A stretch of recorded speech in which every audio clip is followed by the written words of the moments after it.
Hi there, I'm professional psychic Karen Marie, and this is Psyched Up for Sunday, January 9th, 2022. Happy New Year.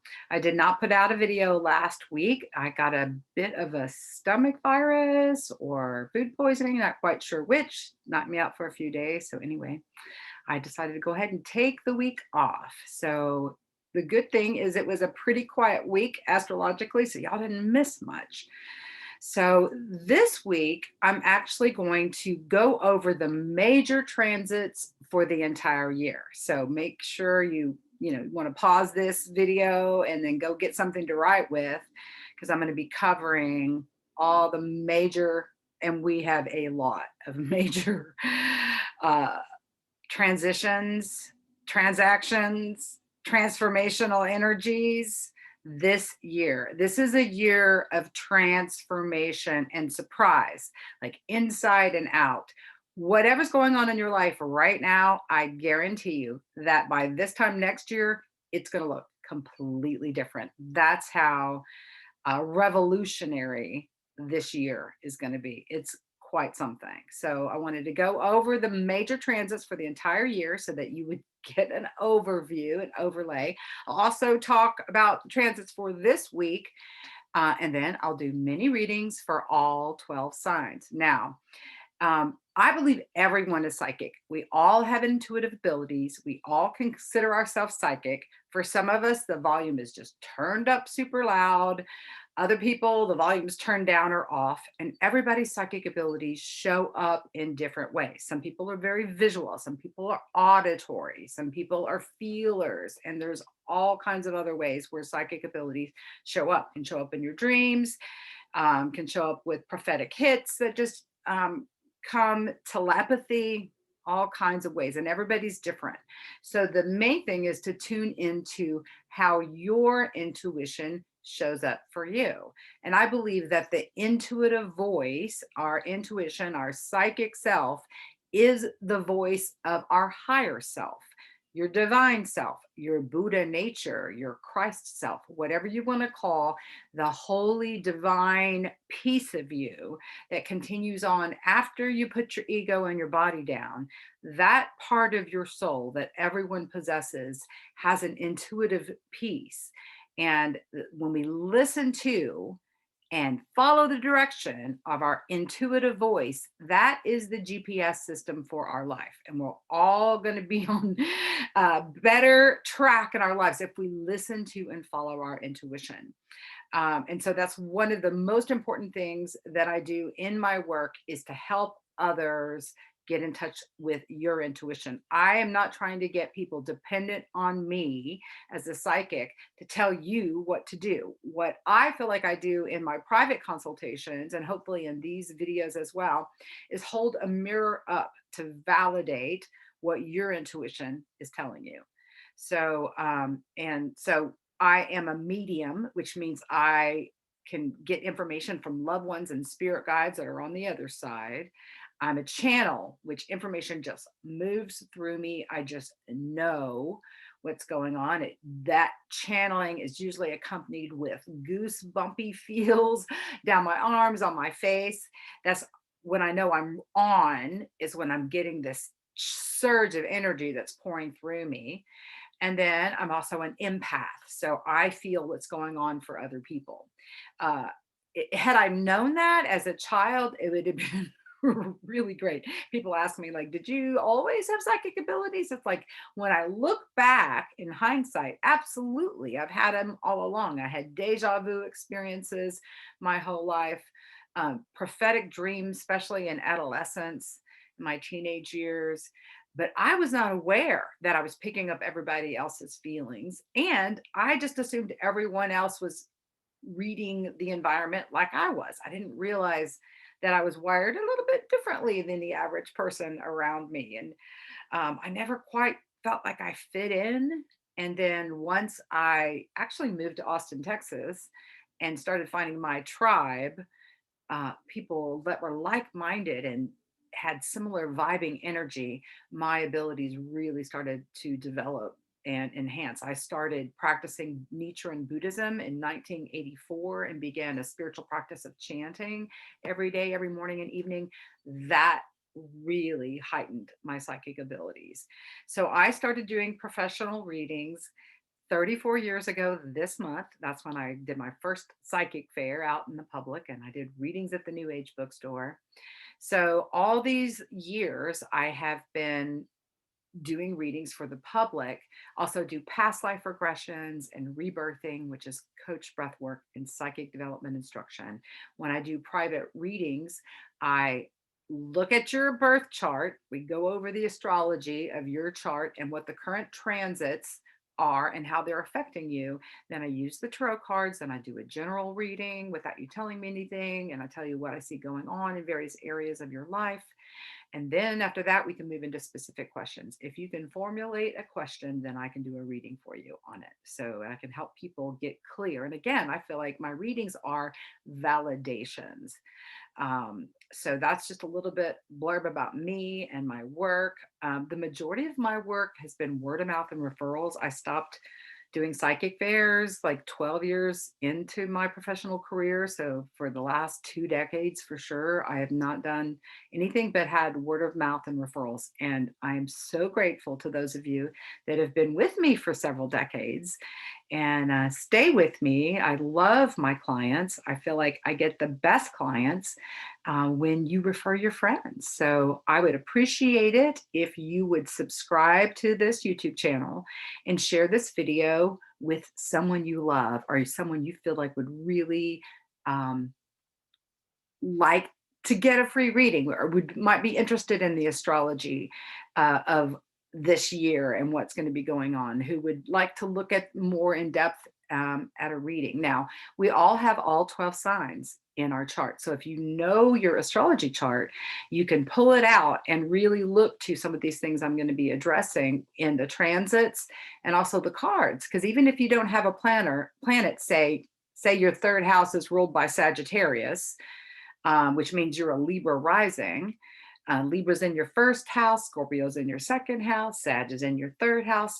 Like wherever your rising sign is, which you determine by the time and place of your birth. So if you don't know your time of birth, you don't know your rising sign. We can still look at where the other planets are, like the most of the planets stay in the same sign for the same day. The moon changes every 2.5 days. So there could be a day where the moon is in one sign in the morning and something different in the evening. The rising sign changes every 2 hours, which is why the time is a critical piece in constructing the chart, the astrology chart. So back to my example, you have no planets in the third house in Sag, but still Sagittarius rules that house for you. So anything, and this is the house of communication and media and siblings and neighbors. And so each house, and I've gone into those houses and what they represent in recent videos. You can look back at those if you want to dive deeper. So we all have all 12 signs in our chart, whether or not we have planets in it. The 3 most important signs are your sun sign, your moon sign, and your rising sign. So if you're just going to listen to 3 of the video little segments on the readings, those were the ones I would recommend you listen to. But if you want to listen to all 12 signs, you'll find that they correlate to some aspect and area of your life, and you can get something out of all 12 of the readings that I'm going to do at the end. And I will put the timestamps below this video so that if you just want to listen to your sun sign, for example, you can go straight to that. Since this is going to be a longer than usual video because I'm going to go over all these notes that I have been compiling for weeks, months, well, I'd say in November, I started compiling notes about the upcoming year. And these last several weeks, I've really been, honing them and looking at the ephemeris and when things are aligned and listening to other astrologers that I like to follow and what their take on things. So when I do astrology, I have the information, but I channel with it. I've got certain thing like Mercury retrograde, but I'm going to be channeling what my take is on it. So you're going to get my spin on the astrology and the transits and what's going down. So definitely I can guarantee you that this year, 2022, is going to be the most transformational year you have ever experienced in your life, bar none. Like, yeah, we've gone through a lot in 2020 and 2021. You ain't seen nothing yet. Like, the planets are lined up for some potency. Powerful shifts will be happening this year. This is a really wonderful opportunity to change karma. You, if you're watching this video, you incarnated to be here at this transformational time on our planet. And if you're a light worker, which you are if you're watching this, we need to bring our positive, spiritually charged juju to the planet right now. The universe needs all hands on deck right now, right? So the best way to tap into and bring out your psychic abilities is to meditate, pray, chant, whatever unplugs you from your ego, your mind, and your emotional body. And you can get centered in the spiritual body that you are. So, meditation practices are huge, chanting practices, prayer practices, um, nature practices, right? Nature can ground you in a way sometimes that some people just can't sit still and their minds go cray cray and they don't feel like they get anywhere. If you keep on it though, you will have a breakthrough. That used to be my story. I chanted for decades because I couldn't have a quiet mind. At least when I was chanting, I was tapping into a higher frequency. Over the last couple of years, I've been doing way more silent meditation and have really finally been able to get some mastery over the drunk mind. The mind will just keep chattering. That's the nature of the mind. But you can say, oh, thoughts, and bring yourself back to whatever spiritual concept you're working on. The easiest meditation practice is just to focus on your breathing. Really deep breaths in, deep breaths out, breathing in the spiritual juju of the universe, the higher spiritual orders, breathing out toxic energy, the funk, negative feelings, negative thoughts, breathing in the good juju, positive energy, positive thoughts. Compassion for yourself, I think, is so, so critical, important. We can really have harsh inner self talk. So many people are struggling right now with depression. They're isolating, they're finding just they're with themselves.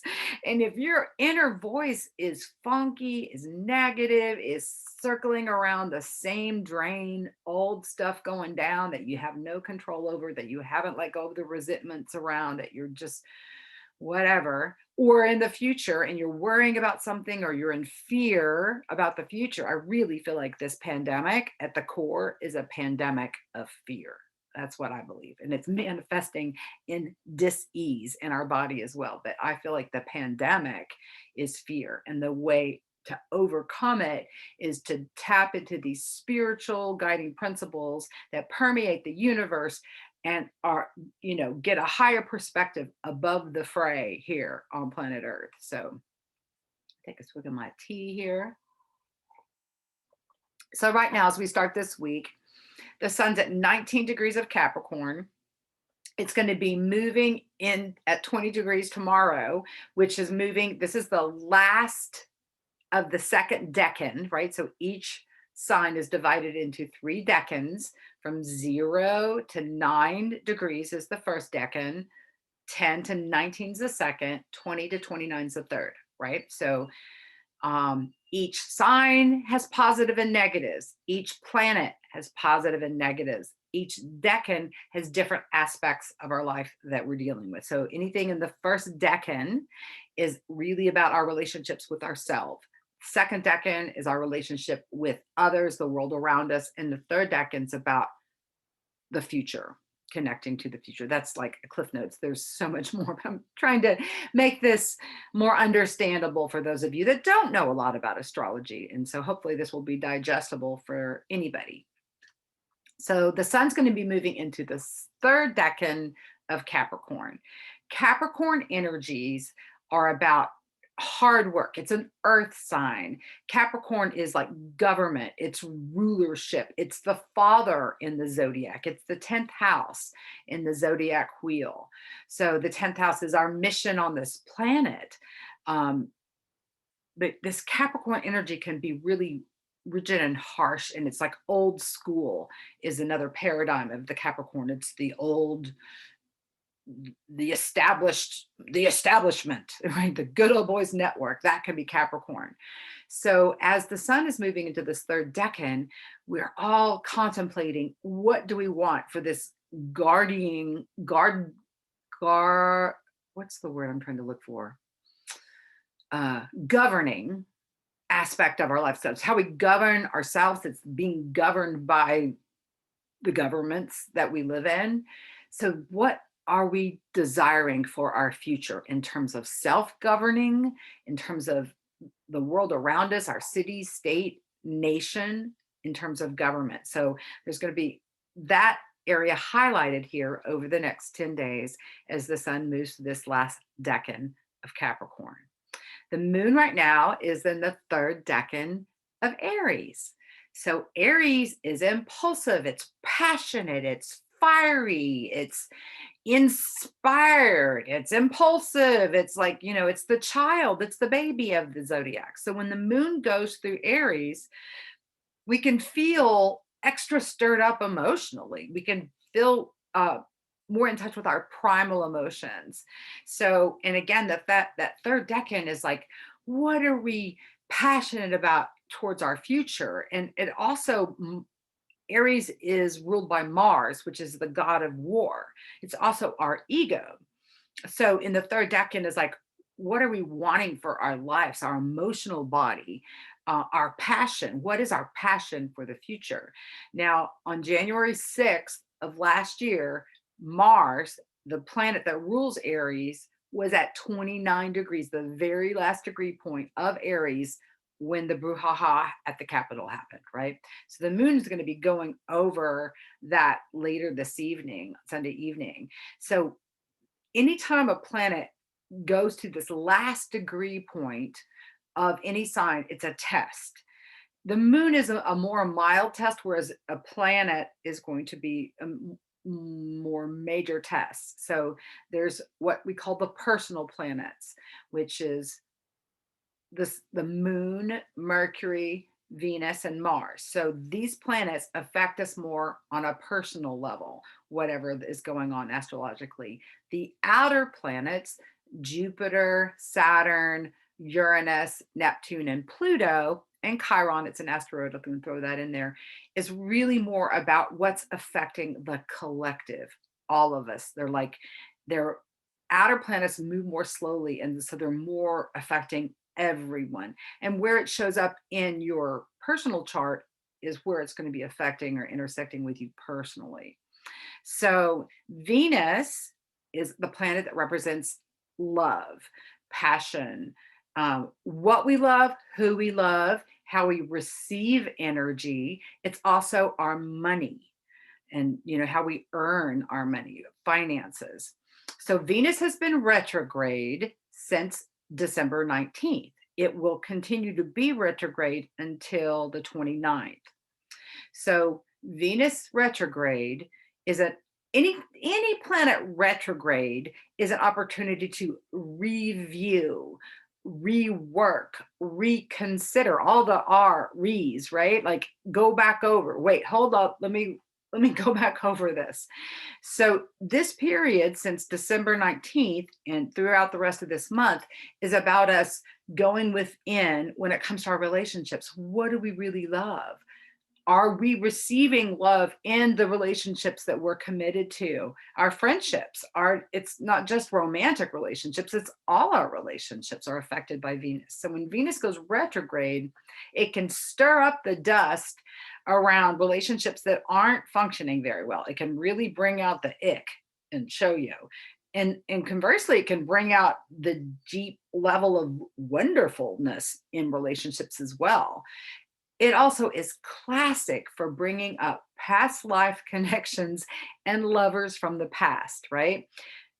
So Venus retrograde, you can have that high school boyfriend reach out and call you, the girlfriend that you hadn't seen in 2 decades, all of a sudden you run into her at the grocery store. This kind of things can happen.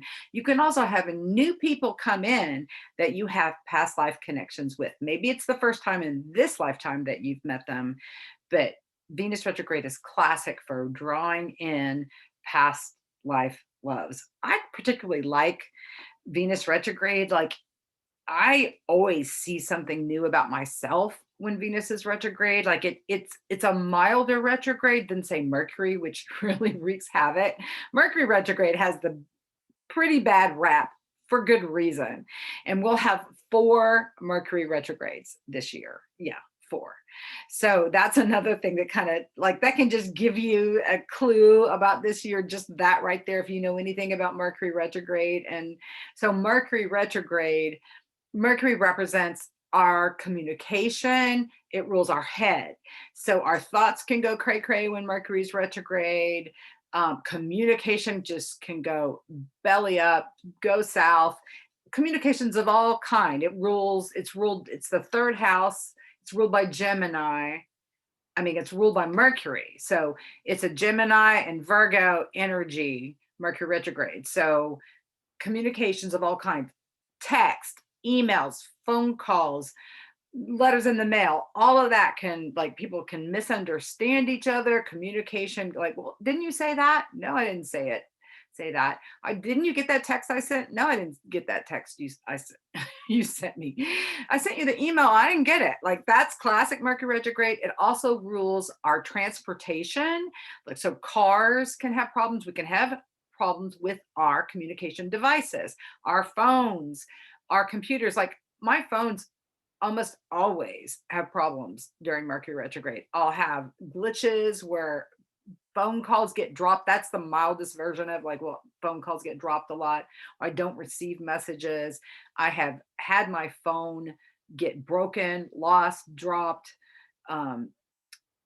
all stolen during Mercury retrogrades. I've had car accidents, car stuff go down. Like, this is all classic Mercury retrograde stuff. Short-term travel can be delayed. Those are the kind of things that can happen with Mercury retrograde. So when I'm going over these transits for this year, there's going to be a shadow period I'm going to talk about for Mercury, and then Venus as it comes out of shadow, and Mars. So a shadow period, for example, is, so Mercury is going to go retrograde at a certain point. It'll enter its shadow zone. So say it's going retrograde in Taurus, right? Then maybe at the beginning of Taurus, it enters its shadow, right? So it's going to go wherever it's going to go back to. That point is when it enters its shadow. So even as it's going direct, it starts entering its shadow.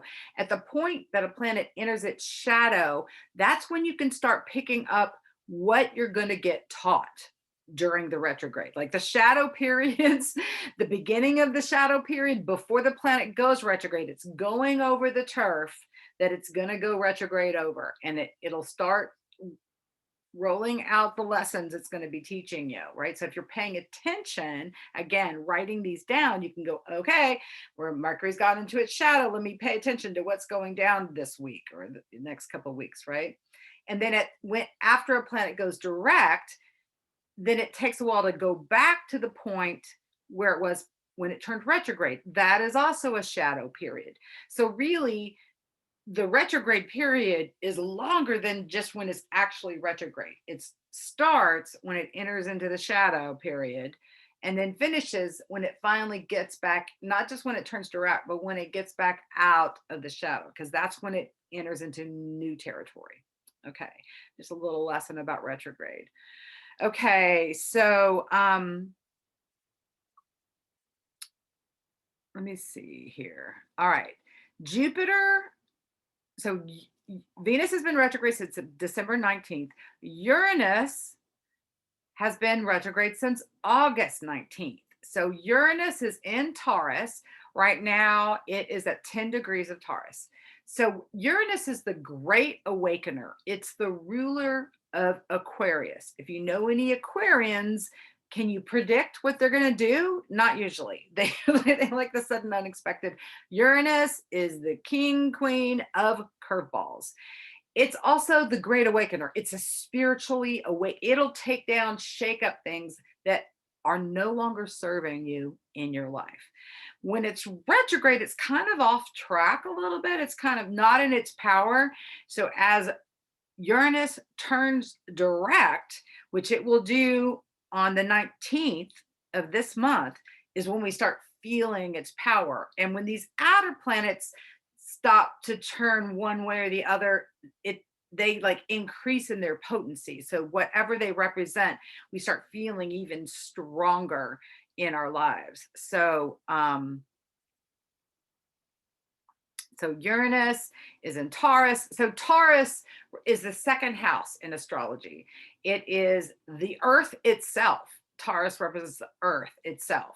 And so Uranus is shaking up our earth and has been. The transit of going through a sign takes 7 to 8 years. So it's at 10 degrees, right? So it's like not even halfway through its transits. It's been in Taurus for a few years now. In the last several years, just think of how natural disasters have escalated, starting with volcanoes. When it first moved into Taurus, there was all this volcanic action all over the planet, which there's still that going on. Earthquakes, fires, floods, extra hurricanes, extra tornadoes, all of that you can blame Uranus out there in Taurus shaking up the planet. I really feel as Uranus moves into the third decan is when we're really going to see some earth changes, like that's unbelievable. But at any point, we can have unexpected earth surprises, right? It also, in the second house is the ruler of money and finances and how we receive money and the currency, our currency. So Uranus is also shaking up our money markets, the stock market, banks, currency itself. So there's been this big shift into, right, paying through PayPal and Venmo, right? That's a new thing, relatively. In the last several years, since Uranus has been in Taurus, there's been a huge shift to everything being paid online. The cryptocurrency stuff has come out also in the last several years. So this is one way where Uranus has been transforming this second house of our money. It's also our food. So just think about the shortages we're having and the food supply and that kind of stuff going on. Like this is all Uranus stuff. Uranus will continue in Taurus, throughout the rest of this year. I'll be going over the notes about Uranus specifically as I go through each month.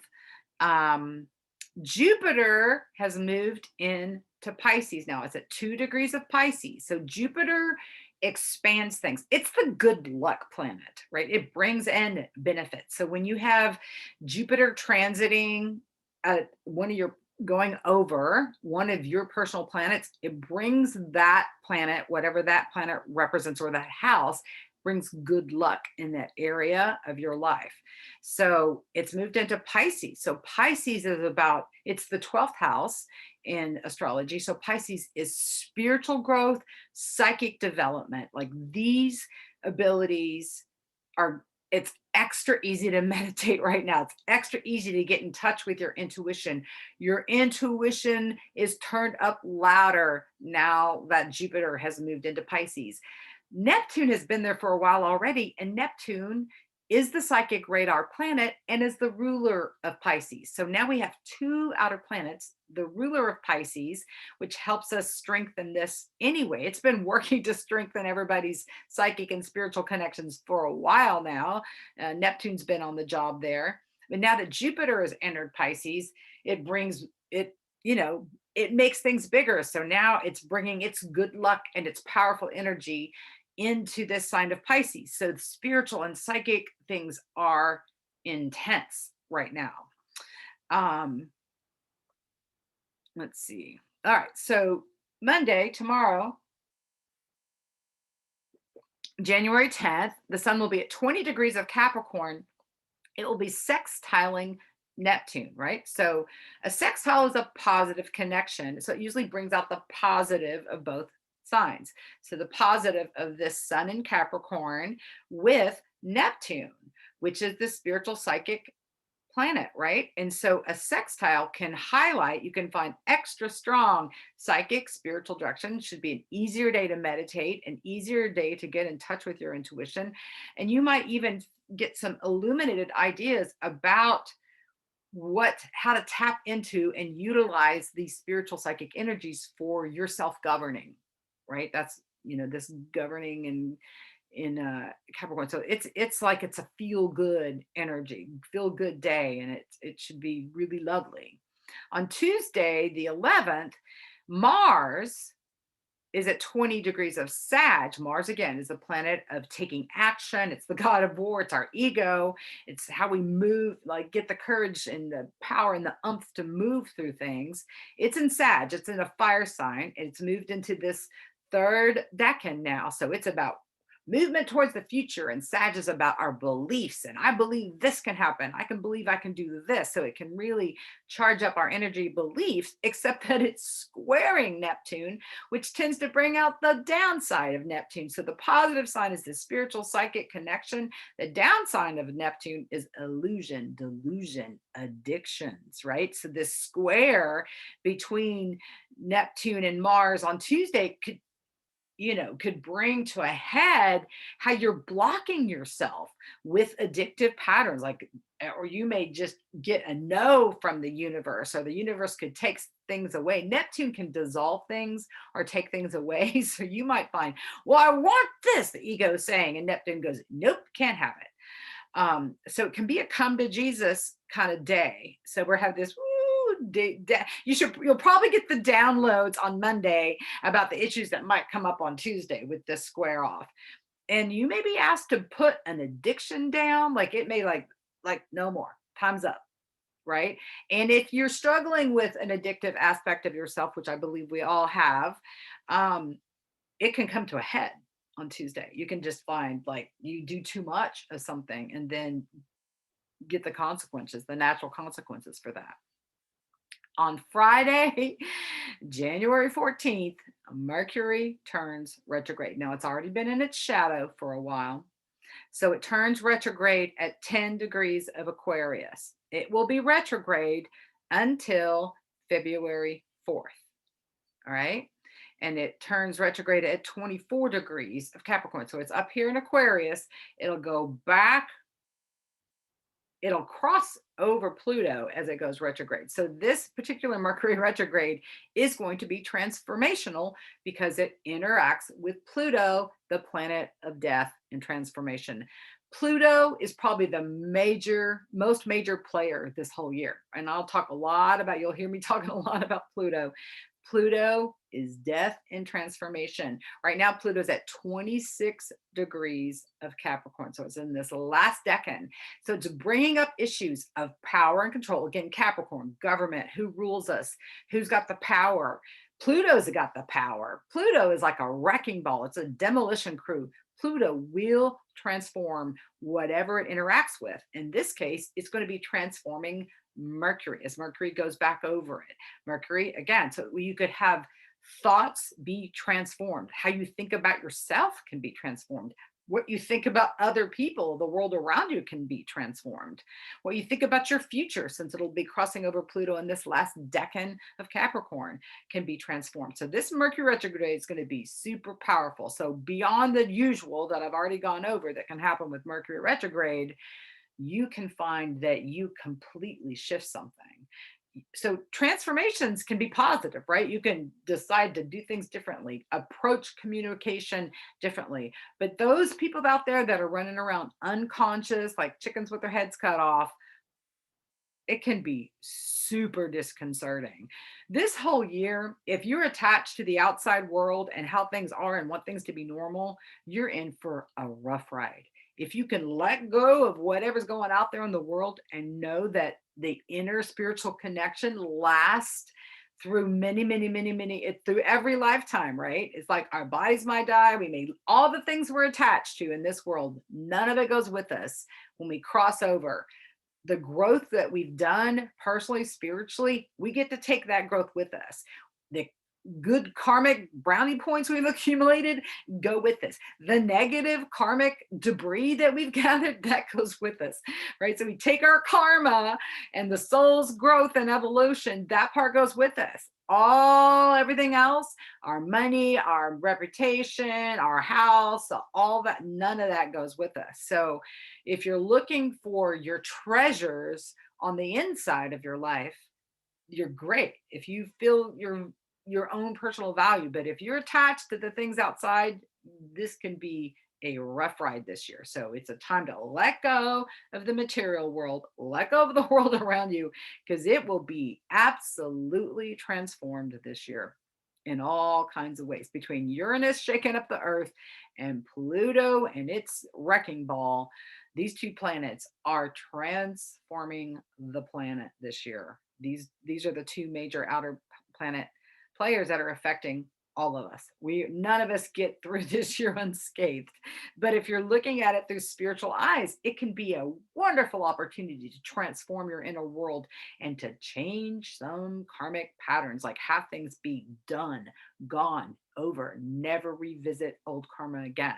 That's one of the things about this Venus retrograde. You can be transforming your relationship karma, looking at it differently, shifting it up for all time so that your relationship karma completely changes. Ooh, I got goosebumps with that. Again, that's like information channeled coming through goosies. Okay, on Monday, January 17th, we'll have a full moon at 27 degrees of Cancer here in Austin, Texas. That's Central Standard Time. That's going to be at 5:48 p.m. Full moon, Monday the 17th, 27 degrees of Cancer.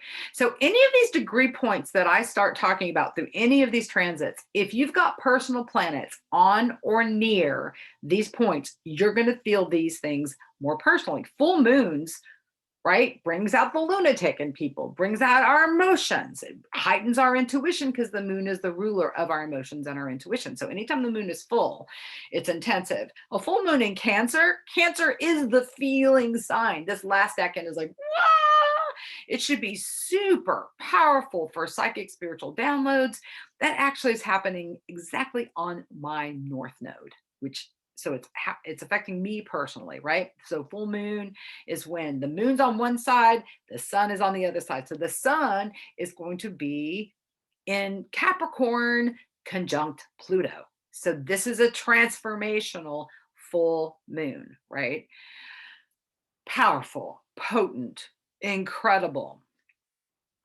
On Tuesday, January 18th, the nodes that have been the North Node's been transiting through Gemini, the South Node through Sagittarius for the last year and a half. It takes about 18 months for the nodes to transit a sign. And the nodes move retrograde always. They're moving backwards, where most of the planets are going forward, except when they're going retrograde. And again, retrograde anything is an optical illusion when you break it down. It's not like the planets stop and go backward.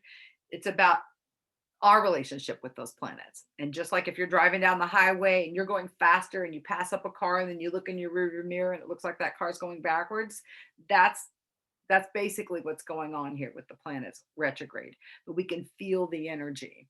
So the nodes move into Taurus. North node moves into Taurus. It'll be at 29 degrees of Taurus, and the south node will move into 29 degrees of Scorpio.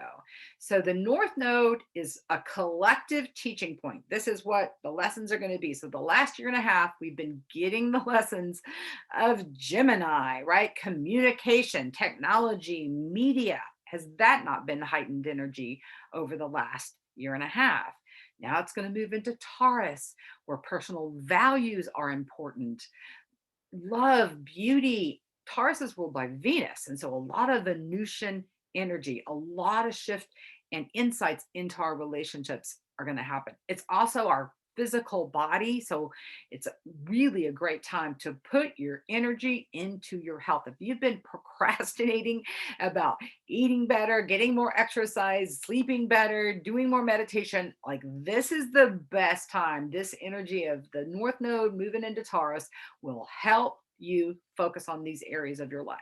Like it, and Taurus's work it's a hard working energy. It's an earth sign. So it's like, let's get down. Let's all dig in the dirt. Let's work hard now on ourselves, right? And work towards our future too. And Taurus is the artist musician energy too. So I feel like a lot more people are going to be like writing, creating all kinds of art work during this next 18 months as Taurus is ruling the North Node. And the South Node moving through Scorpio. South Node is where we're releasing things. It's our collective past life karma. It's where we're clearing out the old. Going through Scorpio. Scorpio is the secret keeper. So secrets are going to be revealed left and right on a global scale as the South Node moves through Scorpio. It's also a wonderful opportunity to dive deep. Scorpio is the deep, dark waters. It's super psychic and intensive. So besides Jupiter and Neptune over there in Pisces, heightening psychic abilities over there, the South Node moving through Scorpio is also going to be heightening psychic abilities and looking at things deep. It's lots of people I think are going to go into therapy because it's like time to dive deep, time to let go of old hidden secrets, old gunk that you've been repressing and haven't been looking at. It's time to do a big clear out, right?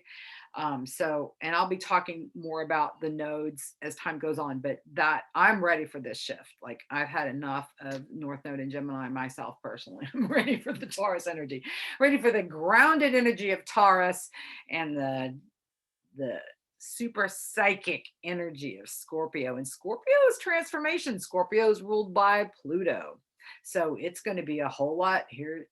Here's more of the Pluto effect, spiritual, psychic transformation going on for the next year and a half. Deep level transformation going on for everyone on the planet. And then if you have planets in Scorpio or planets in Taurus, it's going to be heightening these areas of your chart.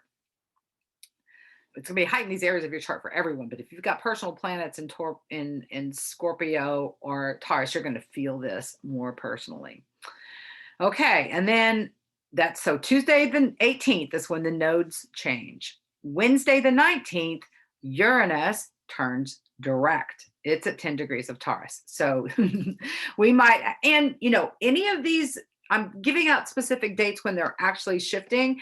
We start feeling effects beforehand, we feel them afterwards as well. So just because there's a certain, you know, date that I'm throwing out, just especially with the outer planets shifting, like we're already feeling the rumblings of Uranus, you know, this many days out, about to turn direct. And so there can be earthquakes, there can be a great awakening in terms of news information spiritually on the planet that also happens when this is happening.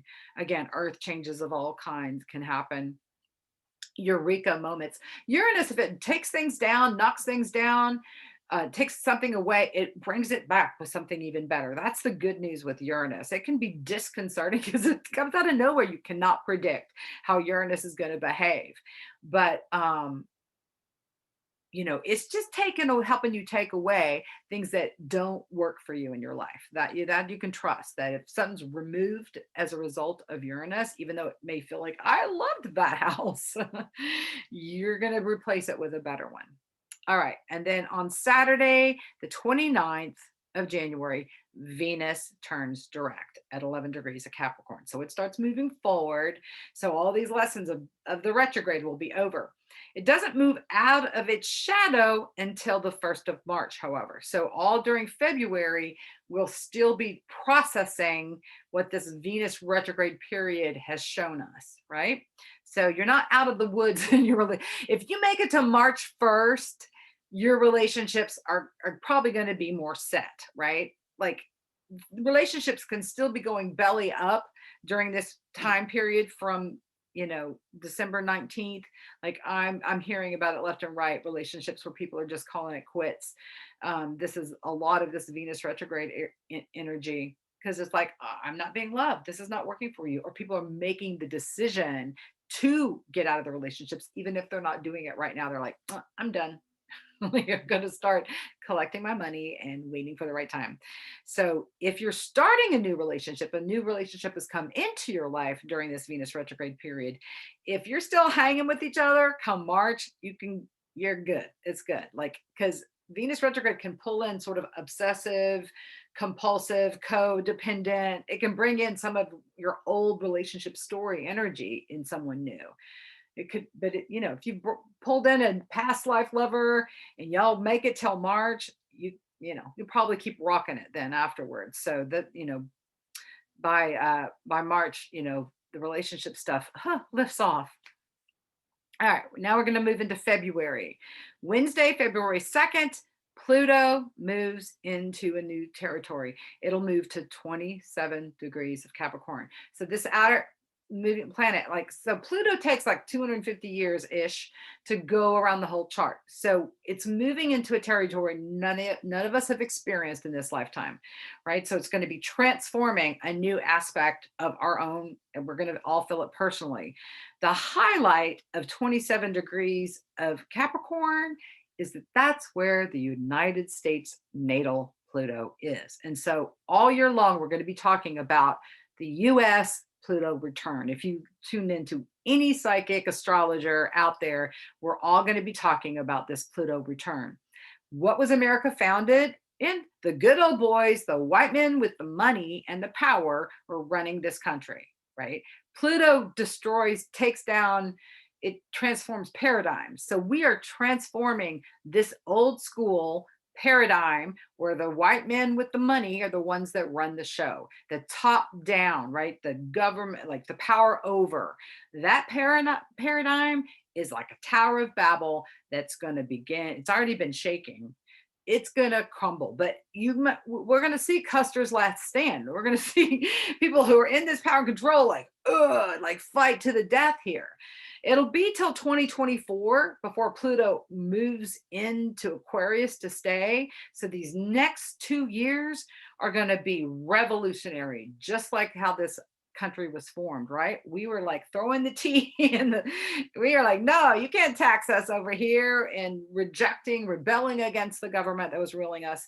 So we're going to have some in-house rebellion going on. Not like we haven't already, right? It's been conjunct for the last couple of years. Has been getting closer and closer to the United States natal return. So anything within a 7-degree orb is considered conjunct. And then the closer it gets, then the more powerful we feel that. That's any planets, right? So Pluto has been in this conjunction with the natal Pluto of the United States for a couple of years now. So we've been seeing these challenges to how the government runs things, challenges to institutions of all kinds, right?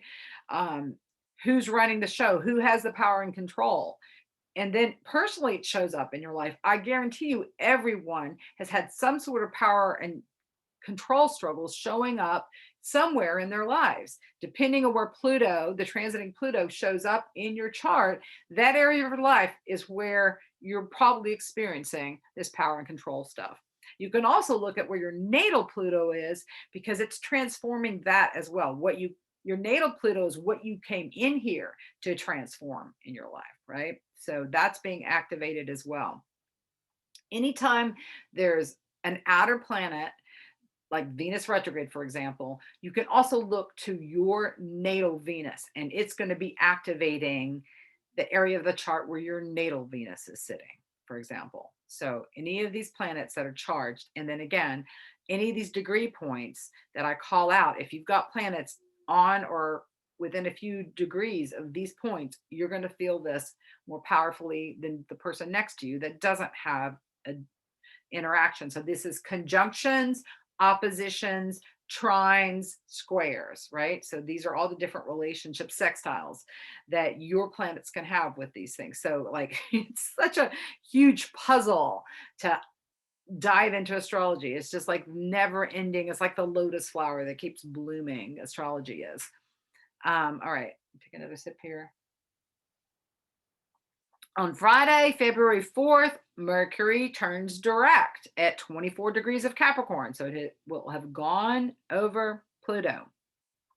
And of course, in the week that's happening, I'll be talking about it on this daily. So this is, I'm just trying to give you a more sweeping overview, although there's a lot of details here. And then, every week I'm going to be drilling down and giving you more thorough information about these things. But the good news is when Mercury goes direct on February 4th, all the planets will be direct. So it's like, we can move forward. We can feel like we can move forward in our lives. So from February 4th until April 30th, all planets are direct. So we get like, all right, this is the time to launch your businesses. This is the time to start your new relationships, to sign new contracts, to move forward in your life. Or we can get some forward movement happening in all the areas. It's like things should feel smoother during this period. Like I said, we'll still have a Pluto return going on, and we'll still have Uranus and Taurus shaking things up. And Uranus is also squaring Saturn all year in a loose square, but still affecting. And Saturn, we've been having that all of 2021. We had the Saturn squaring Uranus, and Saturn's it's government. It's the old controlling factor. It's how we form things, how we set up boundaries. It's the stop sign in the zodiac where we say no and boundaries. So that's Saturn's energy. On Saturday, February 12th, Mars begins a conjunction with Venus. So they're going to be traveling together in the skies. They travel together in the skies for a month until March 10th. So from February 12th to March 10th, they're traveling right together. So this is Venus, our heart, our relationships, what we love, traveling with Mars, the planet taking action. It's our heart and our energy on board and the same thing, traveling together, working. Woo, that's going to be also a very powerful period from February 12th through March 10th. So that's a beautiful long-term energy for these two to be right next to each other. That's going to be super significant. And I'm sure I'll get more specific downloads about that as that gets closer. But that's a beautiful period as I see it too. Although Mars is the god of war. So you got the god of war traveling with relationship planet.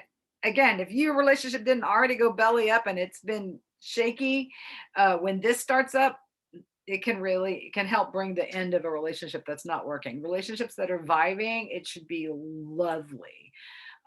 You'll be able to see if you're putting your energy into the things you love and moving them forward.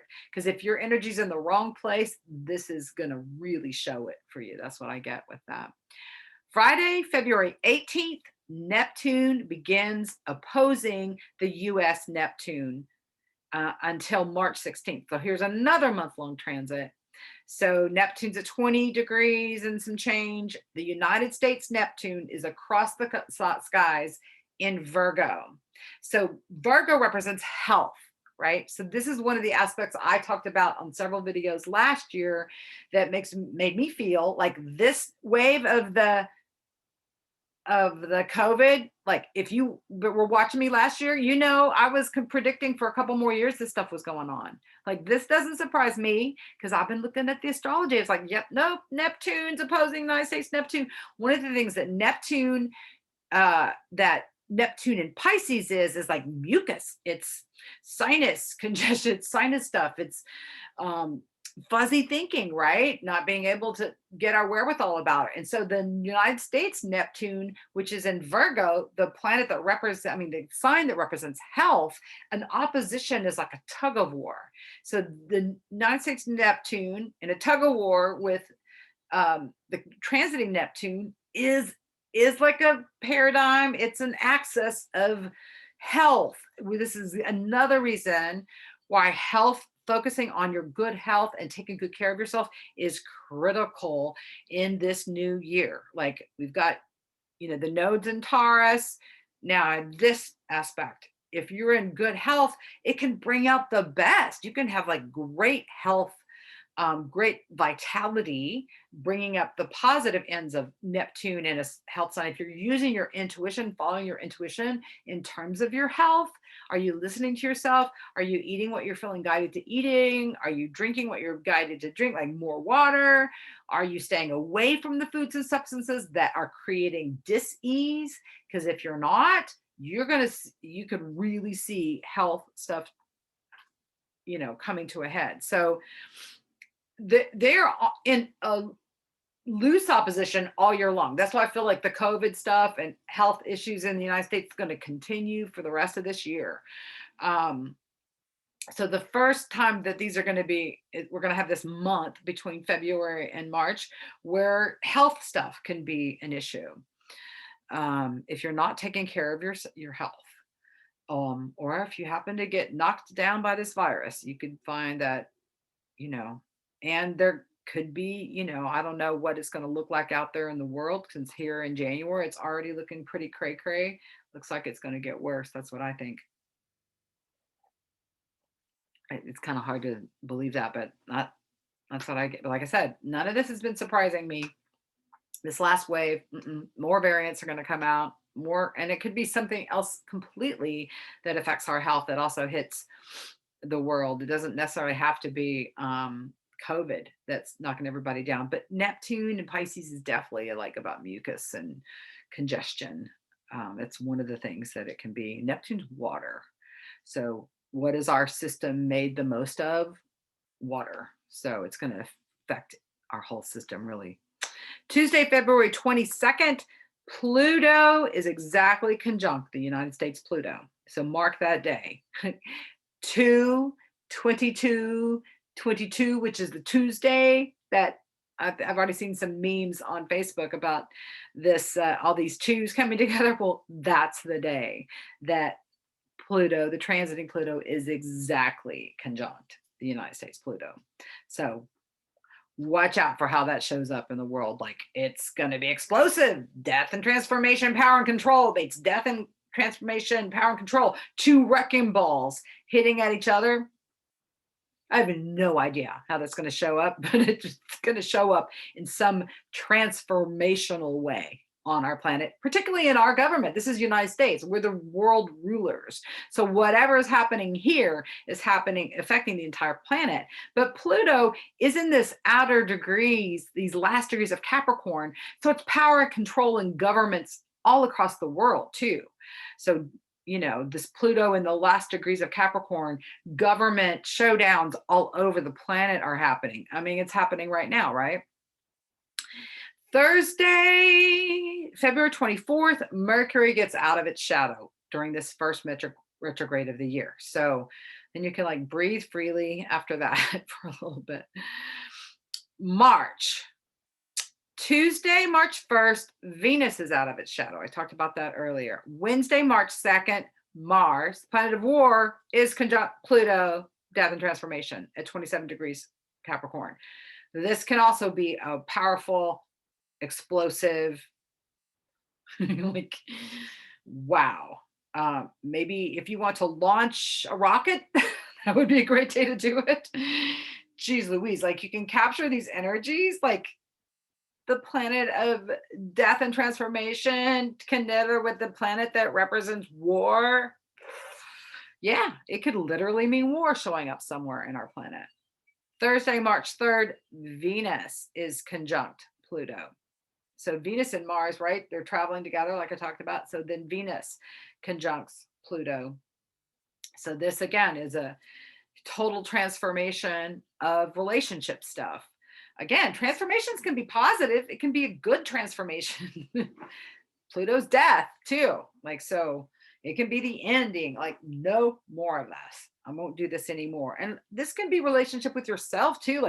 I'm going to transform my relationship with food. I'm going to transform my relationship with my instruments. I'm going to practice every day. I'm going to write more songs. I'm going to get out there and perform. There's all kinds of ways that Venus energy can be transformed. All right, now we're going to move to April. On Monday, April 4th through Tuesday, the 5th, Mars is conjunct Saturn, together with Saturn, planet of war, how we put our energy into things in with the planet that restricts, constricts, stop, don't go. So this is like, again, this is another volatile point at 27 degrees of Aquarius. All right, Monday, April 11th, Neptune moves into new territory in Pisces through November. So this is opening up a whole new spiritual area, whole new psychic area of development into being able to tune into what our future is going to be. This is a beautiful energy. Tuesday, April 12th, Chiron moves into new territory. So Chiron's been moving in this first decan of Aries. Right now, it's at 8 degrees of Aries. Chiron is the wounded healer. It's the place where we're healing as it brings stuff up to the light to be healed, right? It's glyph looks like a key. So when you heal the area that Chiron is working at, it becomes a place of great strength. So Chiron in this first decan of Aries has been healing our relationships to ourselves, what we feel and think about ourselves, what we believe we are. As it moves into the second decan, it is our relationships with others and the world around us, healing our relationships with each others. But it could bring up the crap first, right? The negative stuff can be added first. Like you have to lance a wound and clean it out before it gets healed. So Chiron is moving into new territory. It'll be from 13 to 16 degrees of Aries until November 4th. Yeah, so this is the, Tuesday, April 12th to November 4th. It's be moving in this mid-decan of Aries. So our relationships with others can really be healed and transformed. But again, it can bring out the ouch in these relationships. Great opportunity for healing your relationships, though. And then Chiron was last in these degrees this in March of 1970 till December of 72. So if you can remember what was going on in your own personal life or what was going on the planet in the United States on those, remember the 70s, the early 70s. So it's fun sometimes to look back in history about these transits and how they showed up previously, because it can be some idea or indication of what that might affect, right? So that's just some interesting history. Tuesday, April 26th, Mercury enters its shadow for the second time. It's going to go retrograde at 26 Taurus. 26 degrees of Taurus. So on the 26th of April, start paying attention to your communications, to your thoughts, to your interactions with others. And it's going to start revealing what the next Mercury retrograde is going to be teaching you. On Friday, April 29th, Pluto, this power and control planet, turns retrograde at 28 degrees of Capricorn. So it only travels 2 degrees here between now and April. It's at 26 degrees. By April, it goes to 28 degrees and it is turning retrograde. When Pluto goes retrograde, it's actually taking it offline a bit. So it actually eases up this transformation principle. It kind of lets you then go back and think over this stuff. It's already churned up. So I think we're going to catch a breath a little bit there in terms of what we've been transforming, and like, okay, breather. But then on the next day, Saturday, April 30th, we have a partial solar eclipse at 10 degrees of Taurus. And in Austin, that'll be at 3:28 p.m. So eclipses, again, we feel them beforehand, and then we feel them for months afterwards. We're still in the shadow, the after period of the last 2 eclipses we had. We had a lunar eclipse at the end of November and a solar eclipse at the beginning of December. We're still feeling that. But if you have anything in and around 10 degrees of Taurus, this is going to feel more personal, this next solar eclipse at the end of April, April 30th.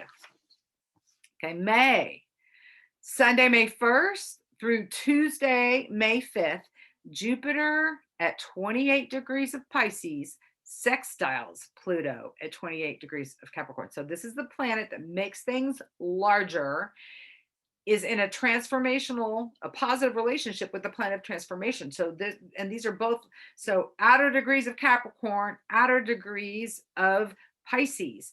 This can be super spiritual, psychic downloads majorly during this first week in May, May 1st through the 5th.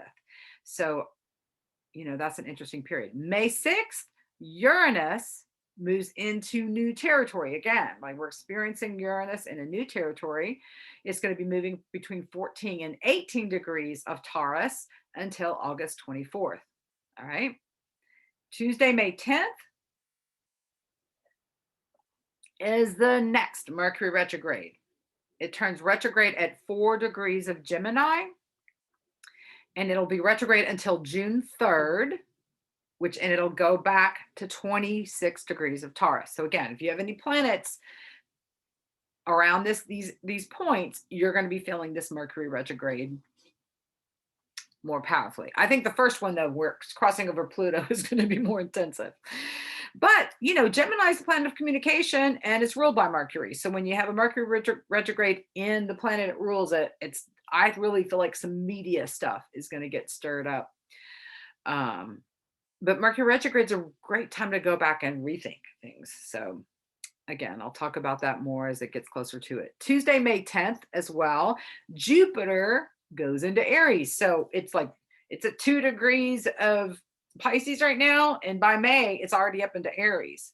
So bam, it's like shooting through. And then once Jupiter goes into Aries, it heightens the Aries principles: passion, impulsivity, fiery personality, fiery war energy, intensity. These things are going to be heightened when Jupiter goes into Aries. Sunday, May 15th, there's a total lunar eclipse at 25 degrees of Scorpio. Another powerful, potent Scorpio full moon. Ugh. Intensive, very intensive. Monday, May 16th, Mars conjuncts Neptune, planet of war, conjuncting the psychic radar planet at 24 degrees of Pisces. Sunday, May 29th through Monday, May 30th, Mars conjuncts Jupiter, the planet of war, energy, putting energy into, conjuncts the planet that makes things bigger. Again, it's at 3 degrees of Aries, so it's going to be in the sign that's ruled by Mars, right? So this could be like a wartime or like powerful, explosive energy. And again, if you have degree points around that place, it can be like you're being shot out of a cannon or, part of a bonfire. If you've got planets or anything in the first part of Aries. That's Sunday, May 29th through Monday, May 30th. Okay, June. Friday, June 3rd, Mercury goes direct at 26 degrees of Taurus. Sunday, June 5th, Saturn turns retrograde at 25 degrees of Aquarius. Tuesday, June 14th through Wednesday, June 15th, Mars is conjunct Chiron at 14 degrees of Aries. Sunday, June 19th, Mercury is out of shadow. Tuesday, June 28th, Neptune turns retrograde at 25 degrees of Pisces. For some of you, this means nada. I will be explaining it more as we get closer to these, but for those of you who would like to just write these dates down so that you know. Again, anytime a major planet shifts directions, we feel the potency of that planet even more. So Neptune, spiritual, psychic things turning retrograde. Again, it's also the god of addiction, delusion, illusion. So, especially at 25 degrees of Pisces. All right, July, Monday, July 4th. Mars, the planet of war, is at 29 degrees of Aries. This is exactly where it was on January 6th of 2021. So Mars is going to revisit the place in the skies where it was when the brouhaha happened on the Capitol. It's the last degree of Aries. Mars, that's when it heightened its power. People's anger comes out a lot more when Mars is in Aries. So again, we've got just this energy through May and June and into July, first part of July, of Mars moving through Aries. Can be volatile, can be emotional, can make people and it all depends on how evolved you are. The more evolved you are, the more you can see things and be objective. But the people that are living unconsciously, they don't even know they're getting jacked around, right? They're just being tossed around by what's going on, unaware of what's going on out in the world. And so extra anger, extra pissy stuff can really be the theme through May and June and up until this point in July. July 4th, interestingly enough. Again, it's the god of war at the last point of Aries. So this could be another war point. Pluto at 27 degrees of Capricorn throughout July. Again, this is again back to where the United States natal Pluto is. Monday, July 11th is where the second time Pluto conjoins the US Pluto exactly. So it's doing that February 22nd, then it does it again in July. It doesn't move more than a degree or two away from the United States Pluto the entire year. So the entire year is a Pluto return year, right? So it's going to be intensive all year long on that front. Tuesday, July 19th, Uranus, this great awakener, conjuncts the North Node where we're learning things collectively at 18 degrees of Taurus. Uranus stays conjunct the North Node from July 19th through August 10th.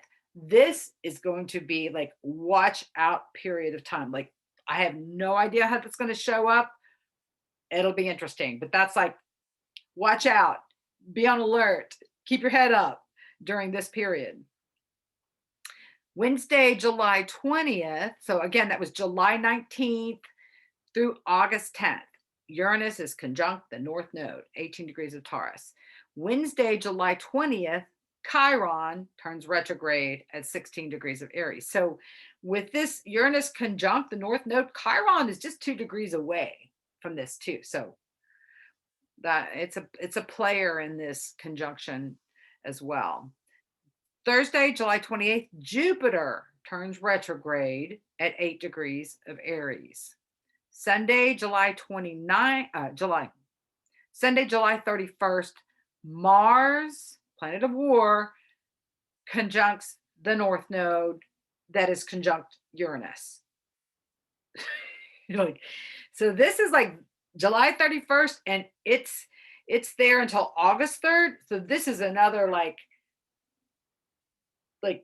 I don't know if we're all going to be the same after this period. Like I don't think we are. Sudden unexpected meets the god of war meets what we're supposed to be learning on this planet. Intense time. So July 31st through the 3rd, during this bigger period of July 19th through August 10th is when it's going to be the most intense in the summertime. So like, geez Louise. I don't know, this would be time to be able to be on another planet. I think like, maybe not everybody will live through these times. Like it's that intensive. All right. In August, Sunday, August 21st, Mercury enters its shadow for its 3rd retrograde. It'll enter its shadow at 24 degrees of Virgo. Again, start paying attention to the lessons that you're seeing that time. Thursday, August 25th, Uranus turns retrograde at 18 degrees of Taurus.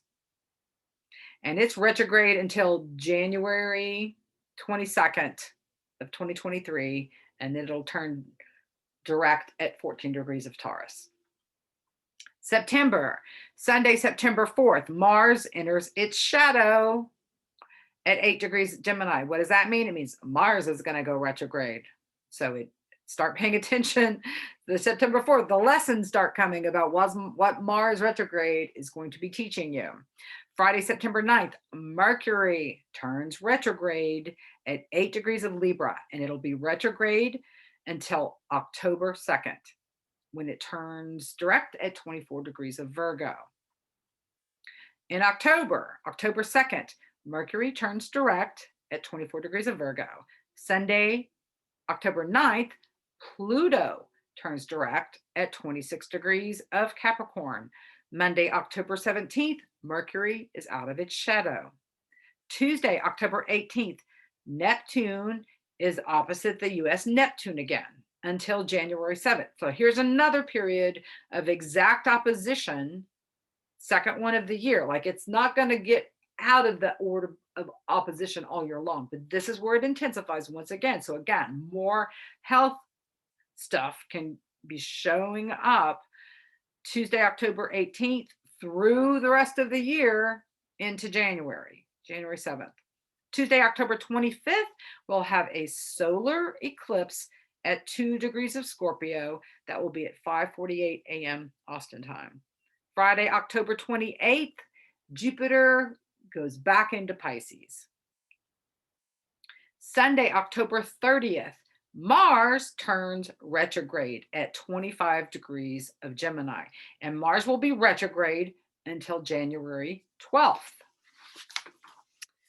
November, Tuesday, November 8th, there's a total lunar eclipse at 16 degrees of Taurus. That'll happen at 5:02 a.m. Austin time. Wednesday, November 23rd, Jupiter turns direct at 28 degrees of Pisces. December, Monday, December 5th, Neptune turns direct at 22 degrees of Pisces. Tuesday, December 13th, Mercury enters its shadow for the fourth retrograde of the year at 8 degrees of Cap. So this is when you start paying attention. December 13th, 8 degrees of Capricorn. What is it going to be teaching you? Wednesday, December 21st, Jupiter moves back into Aries. It will not be revisiting Pisces for a while then. Friday, December 23rd, Chiron turns direct at 11 degrees of Aries. Thursday, December 29th, Mercury turns retrograde. Yeah, we're going to have a Mercury retrograde during the New Year's Eve, New Year's Day of next year. So we're starting off the year next year, Mercury retrograde. That's another signal for next year. I'm not even going there yet, right? We've gone over the overview of 2022. This is taking long enough as it is, right? 24 degrees of Capricorn is where Mercury is when it turns retrograde, and it will be retrograde till January 19th. It'll be out of its shadow February 7th, right? Okay, so that's the overview of this incredibly transformational year. Transformation inside, outside, everywhere you look, your life will change this year. There's no way around it. There's just really no way around it. If you're ready to make changes, this is yay. Okay, the universe is going to help you shift things. We can really move through karma. We can really change our karma this year, like for all times, like not have to revisit things ever again. But going through the process can be intensive.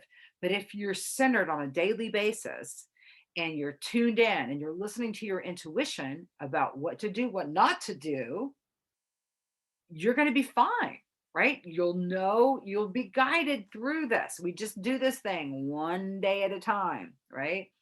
But it's good to mark your calendars for some of these incredible astrological events. It'll be real interesting to see how these show up. So I'm going to keep these notes, and as these things come up, I'm going to be marking how they show up in the world. You can do the same too if you want to do some astrology homework. Okay, so that's what I have for the transits this week. Again, the moon's going to be moving through Aries and then Taurus and then into Gemini. And I think that's enough about transits. It's enough about transits. We've got the Venus retrograde. We'll have Mercury turning retrograde this week. So that's some big stuff. Enough to chew on, right? All right.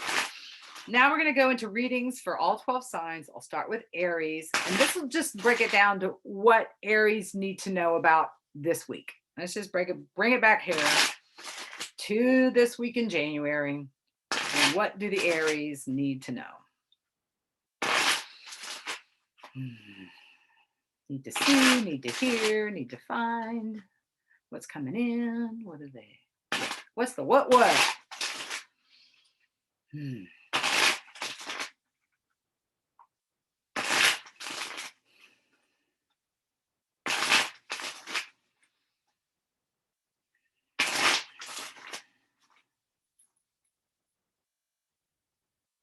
So by the way, I've asked people, say, well, like, what's on your finger? This is Ganesh, which is a Hindu god. I'm a Buddhist, but this is it's the elephant god, right? And it brings in benefits, but it's also the remover of obstacles. So I like to wear it on my right hand. But anyway, people have asked me, like, what is that ring on your right hand? It's Ganesh. Isn't that a cool ring? I got this at Marigold, Gateway to India, which is a Indian import shop here in Austin. It's also where I got these fabulous earrings and this fabulous dress, all at Marigold, Gateway to India. So it's on South Lamar. Shout out to Lada. Okay. I just had a card fly out of the deck. Like an Aries, the Rebel card has come out. So also got this ring at Marigold's, just by the way. They have lots of cool jewelry there. Men's clothes too. Not as much as women's clothes, but furnishings, tapestries, all kinds of cool things. Okay, Rebel. That's what I pulled for the Aries. That could be another name for Aries, is Rebel. Oh, these are the boundaries. Okay, I'm going to charge right through those boundaries, breaking through the limitations. Now, this can be limitations you've placed on yourself. Primarily, I feel like it's limitations. What has been holding you back? What have you not allowed yourself to do? What are you preventing yourself from doing? This is the week to break through. He's carrying this torch here. So it's like he's acting based on insights, inspired energy. He's gotten inspired. He's done his meditating. He's gotten downloads. He's listened to his dreams, and he's ready to make some transformational changes. We got the what is that, an eagle here whispering in his ear? Like, this is like higher self whispering direction here. He's inspired and he's breaking through. He's not even seeing those changes. It's like, I'm just going to move forward this week. Breaking through the chains that have bound you. I almost get the feeling like there's like this snake-like energy here. So this is also transformation, like wrapped around, like what's been wrapped around your throat. He's like, I'm using this energy for good. I'm going to make some changes in my life. I'm going to move forward. I'm also getting the strength of this arm. It almost feels like physically pumping weights, even maybe, or doing exercise where you're feeling stronger. Maybe this is breaking through laziness and really applying yourself physically. Like, it feels like you're feeling strong and powerful and clear and taking action. Like you're being productive. Maybe the limitations have been procrastination. Other things that have been holding you back. But this is like a week of progress, victory, success.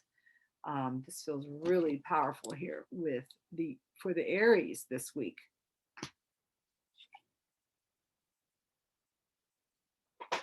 All righty. Go to the Tauruses.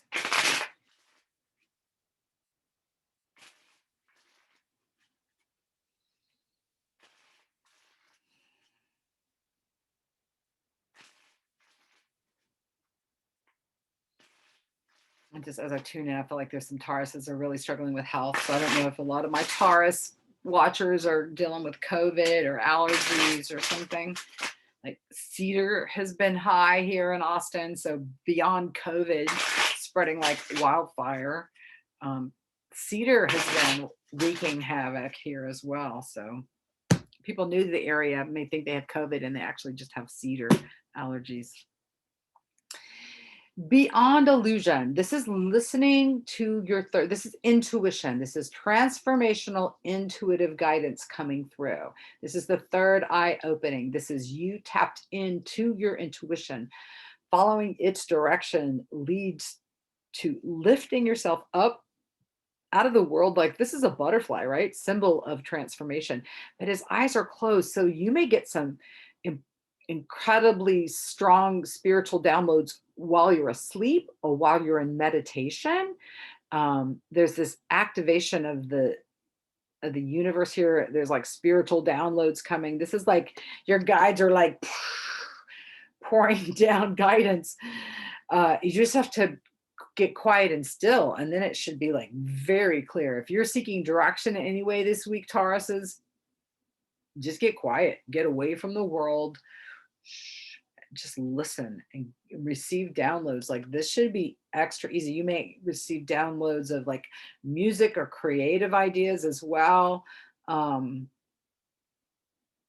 I just feel like you may be at a crossroads. Um, and not really know. And again, I'm seeing this like nose. I'm seeing like this energy where,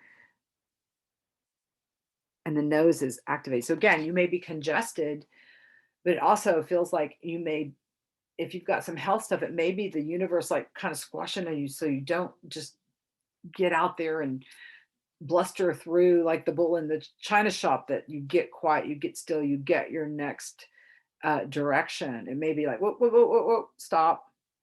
Maybe there's energy you've been putting into some place that's not a good place to be putting the energy, and you need to back off and like rethink and reapply and put energy in a new direction.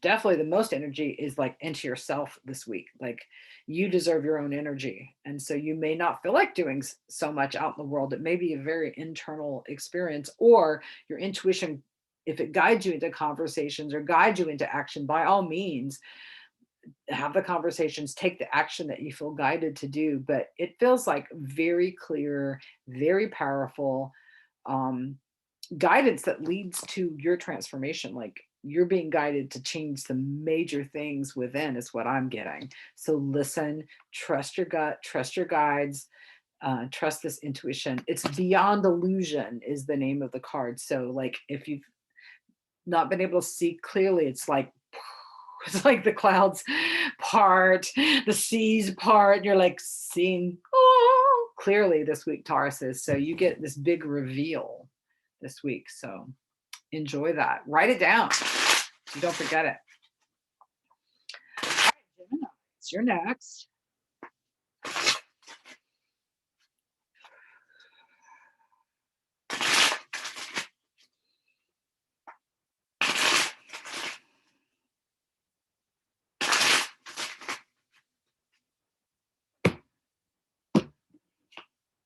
The healing card. Okay, so this could come up because you're healing yourself. You too may have COVID or allergies and need some physical rest and healing and need to apply. Maybe you put yourself in someone else's hands, a doctor, a massage therapist, an acupuncturist, a chiropractic, a Reiki master. Like these hands, these healing hands, you may literally need someone putting their hands on you. But it's also like this, to me, the hand over the head is like a psychological healing, a healing in the way you're looking at things or the way you're thinking, maybe the way you're thinking about yourself or the way you're thinking about someone else. To me, I feel like there's a whole new perspective you're being guided to take with that. There's also this healing hand over the gut. This is, you know, over the second and third chakras. So this is like the seat of creativity, the seat of the soul, just digesting, being able to digest information, literally stuff going on in your gut that you may need healing about. You may have been overdoing it with food or alcohol or something and need to make a shift with that. Your body's talking to you loud this week. There's also this lotus flower opening up in the heart. So it's like, that's the thing, is like, what is the heart guiding you to do? It feels like that's where the answers are. What resonates with your heart? You can really tap in. There also may be some heart issues going on as well. You may have a broken heart. Maybe you're healing a broken heart. You may literally have some heart palpitations or heart stuff. Warning to take better care of your health, that maybe it's affecting your diet. I feel like you're getting prompted. There's this energy like just over the shoulder and just behind your arm. It feels like the universe may be guiding, like someone may go, hey, why don't you do this? Like listening to the universe suggesting things, like maybe telling you if you're too blocked or congested or stuck in something you're ruminating in your head, the universe may be guiding you from another direction, but maybe having a person channeling to you the information you need for healing, for a change in perspective, for a change in the way you look at things. But it feels like this can be a big shift week. I'm also just getting this blue energy. So it's like deep breathing, like do lots of breath work this week is what I'm feeling. It's like out with the old, breathe in divine help and divine healing, divine energy, and breathe out the old stuff and be willing to be changed. Be willing to make the changes that are going to help you, help your health. Um, yeah, that's what I'm getting for the Geminis.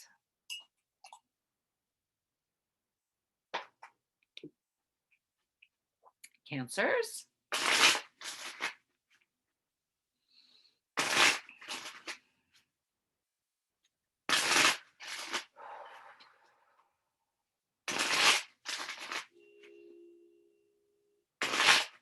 Hear the honking? It's not me.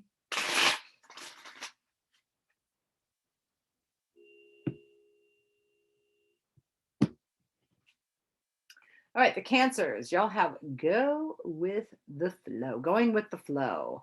This is like finding the rhythm in life. Like we could all find a rhythm in life when we're meditating, praying, chanting, getting in touch with our intuition and listening to it and following it. There is this synchronous flow that happens. Like things come together. You get what you need coming together for you. When you're out of rhythm, when you're not spending time to center yourself, you're just going out of what you're telling yourself you should do, or someone else is telling you what you should do. You're going out of shoulds. You could find yourself off track, stuck, unable to get moving, unable to feel motivated. So this is like follow the flow.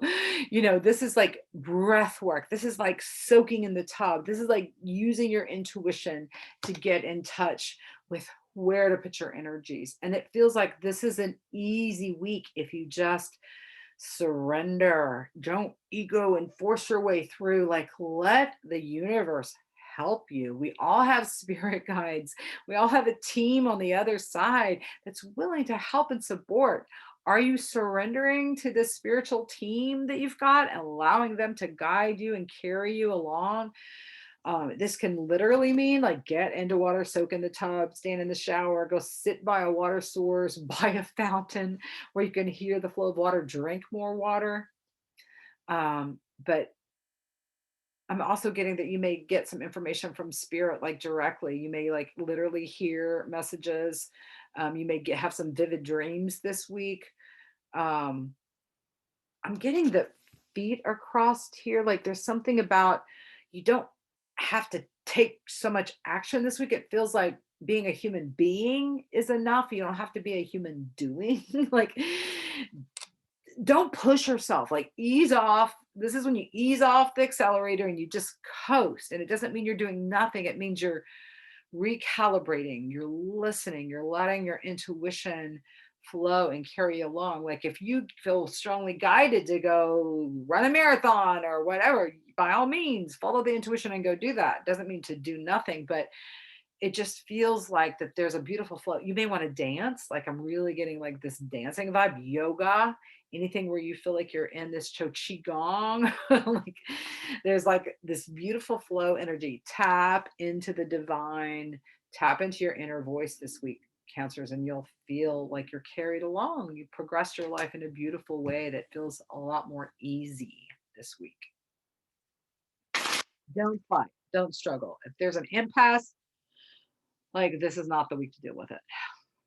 Lift it up in prayer. That's what I say. If you encounter something that feels like a block or an obstacle, turn it over and then like pause. That's what I get. All right, Leos.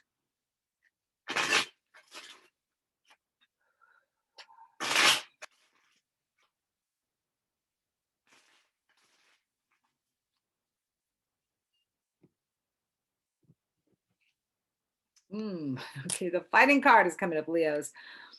Something's not making you happy. Could be an inner struggle. You're fighting with yourself. You're pissed off at something. Someone has made you angry as well. You could be find yourself fighting with someone else. You may be one of these that are having difficulty with this Venus retrograde. You may be really stirring you up in a way. It's like, oh no. And so this is like so need to apply spiritual practices and to cool, this hot, fiery temper, write it out. Talk it out. Grab some plates and smash them up against a brick wall. Like go to Goodwill, get it out somehow. Being physical, like discharging this pent up energy, walking, stomping it out, dancing, moving. It just feels like you've got pent up, backed up energy, like like it feels like you're resentful, you're angry, something's been building over time. Like, enough of this. I don't want to deal with this.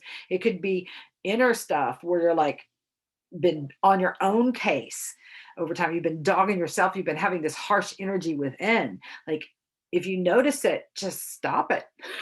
like shh, shush.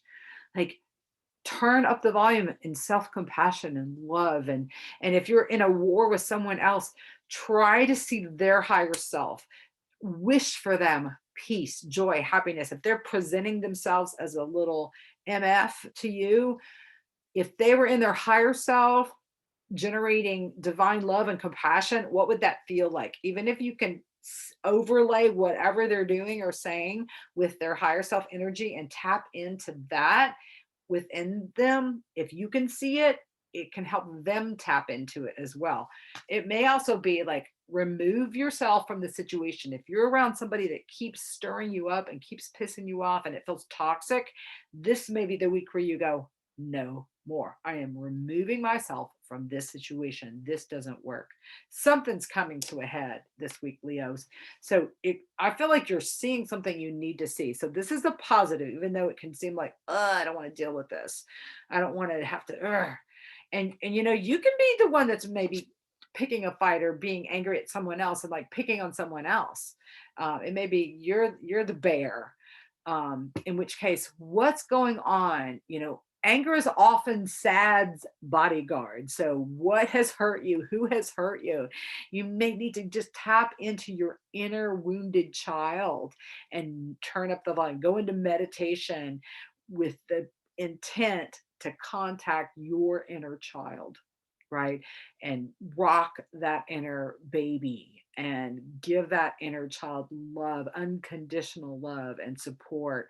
Because I feel like you feel unsupported, unloved, unnurtured, like nobody's there for me. Nobody's ever been there for me. Like, you're also generating some belief systems where you're recreating the same scenario over and over and over again. So there's an important aha realization you can have if you take this struggle, especially if it's like recurring and you just keep, if it's something that's recurring and comes again and again and again, even if it looks like it's another person, it's your karma, right? The universe is showing, is mirroring you, right? There's something for you to see, something within you that can shift. And then the outer shifts. When you shift the inner, the outer shifts, right? The environment's a reflection of us. So if there's war and fighting and nasty, toxic energy coming at you, where's it? Where's the warring, nasty, toxic energy within you that's attracting that? Or where's the part of you that believes you deserve to be treated like crap? Like, right? Turn up the volume of self-love, self-compassion, see the highest good for yourself, for the other people in your life, and you could really have a shift around some primal karmic negative energy that's been repeating itself maybe for lifetimes. Like, this could be a week where you have this aha realization, an OMG, and I could have had a V8 moment where you're like, why didn't I see that before? Like, I feel like there's an great opportunity here. So if you find yourself pissed off, take it into meditation, take it into chanting, take it into prayer, take it on a long walk or a run, and or into the tub and reflect. What do I need to see about this situation? Okay. And yes, I say okie dokie a lot. It's the Southern girl in me. All right, we'll go to Virgos.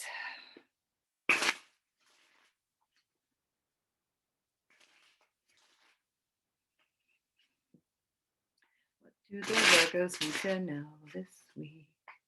What do the Virgos need to see this week? What do the Virgos need to do this week?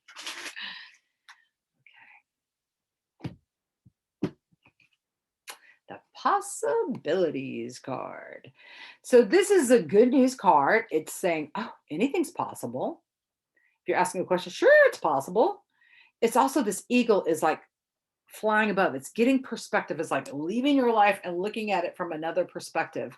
So if you're struggle trying to figure something else and something about your life out right now, like what if you were 10 years down the road and looking back at your life right now, right? At some point, whatever you're moving through is going to be history.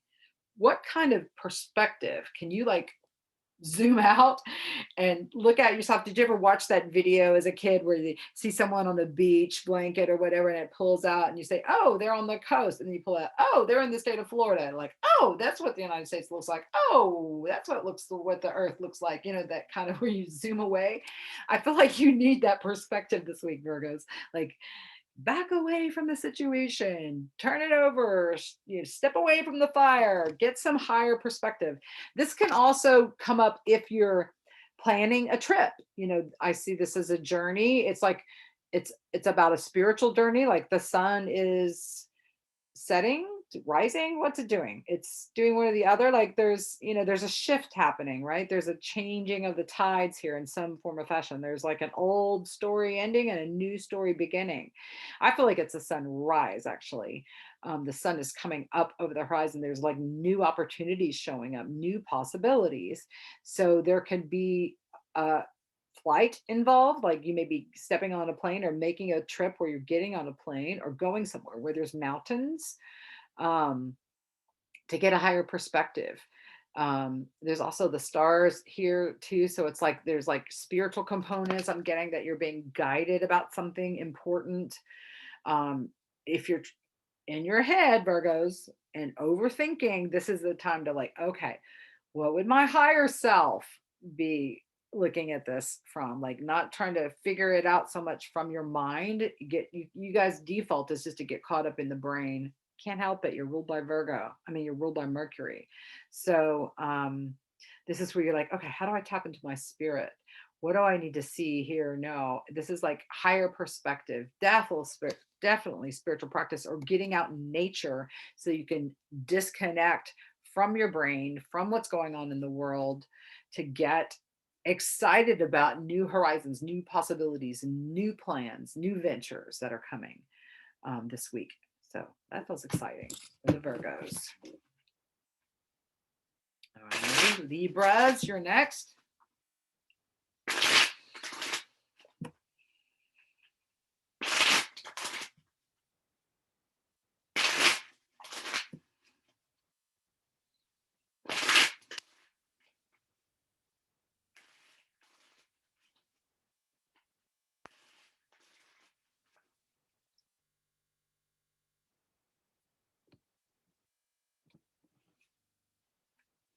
Okay. The schizophrenia card comes up, Libras. Okay. It doesn't mean you're crazy, although it can. It usually means you're torn down the middle. There can be a decision that you need to make. Do I do this or do I do that? This card comes up when relationships are ending and you need to separate away from someone that's making you crazy. This card will come up all the time in readings, in relationship readings, is when this comes up is like, are we going to stay together? I'm going to go, yeah, no, this is like saying there's an end coming. It also comes up when people are moving, when they're going to leave a state, go to a different state, leave a city, go to a different city, leave an apartment, go to a different apartment. But this usually indicates there's some like being torn down the middle, some indecision, some choice, some decision that needs to be made. There's two birds that are flying here up, tiny little birds up here in the picture. To me, that indicates spiritual direction, spiritual downloads. Like if something ends this week, Libra, like you realize, oh, I can't do this. I can't keep doing this. This is not going to work for me. Just trust. It's okay. Like if you need to step out of a relationship, it's the best thing for you. If you are putting all your hopes in a new relationship and then you see some colors, then it's like, oh no, this is not what I want at all. It's okay to step away from the fire and to know that something different will happen. Like this torn indecision place is a hard place when you're like feeling just stretched to the utmost. Like, this is like too much effort here. Like, no, you don't have to be stringing yourself out in this great way. Although I do get that some yoga would be awesome. Like, any acrobats out there that are Libras, like this could be a positive sign if you're a yogi or an acrobat. Like, you're like, having some uh new flexibility show up. This can indicate flexibility, right? I'm being flexible. The clouds are down here though. This is just moving away from a situation where you're like, if you ever had a question mark around something, like, I don't know. I feel like this week you're going to know. You're going to have it be revealed. The seas are going to part, the clouds are going to part, and you're like, okay, I see clearly. And when you get the clear information, trust it, move with it, flow with it. It's okay to make a big change this week, Libras. Um, and sometimes the big change is throwing yourself fully into something. Like, okay, I can't just stay torn down the middle trying to decide maybe this, maybe that. Maybe this is like you step fully into something. You could step fully into a relationship too, right? This doesn't mean necessarily that it's definitely a relationship's going to be ending for you. But it does mean get off the fence. Like, if you've been weighing things back and forth as Libras do, right? Maybe this, maybe that, maybe this, maybe that, maybe this, maybe that. How long do you keep yourself on that fence, Libra? Like, I've got Libra rising. I can keep myself on the fence. I've kept myself on the fence for years in relationships. Should I stay? Should I go? Should I stay? Should I go? But if you get clearly revealed that the universe shows you a clear sign, which the universe will if you ask, like when I'm in an indecision place and I don't know and I want guidance, say I'm starting a new relationship. Is this relationship right for me? Universe, show, confirm it. If this is the right guy for me, show me, confirm it, bring me in the confirmation that yes, this is indeed my right person. If this is not my person, universe, show me, guide me, bring me signals that this is not my person, right? You can ask for clear signs. And then when you receive clear signs, act on them, right? All right, that's what I see for the Libras. Scorpios.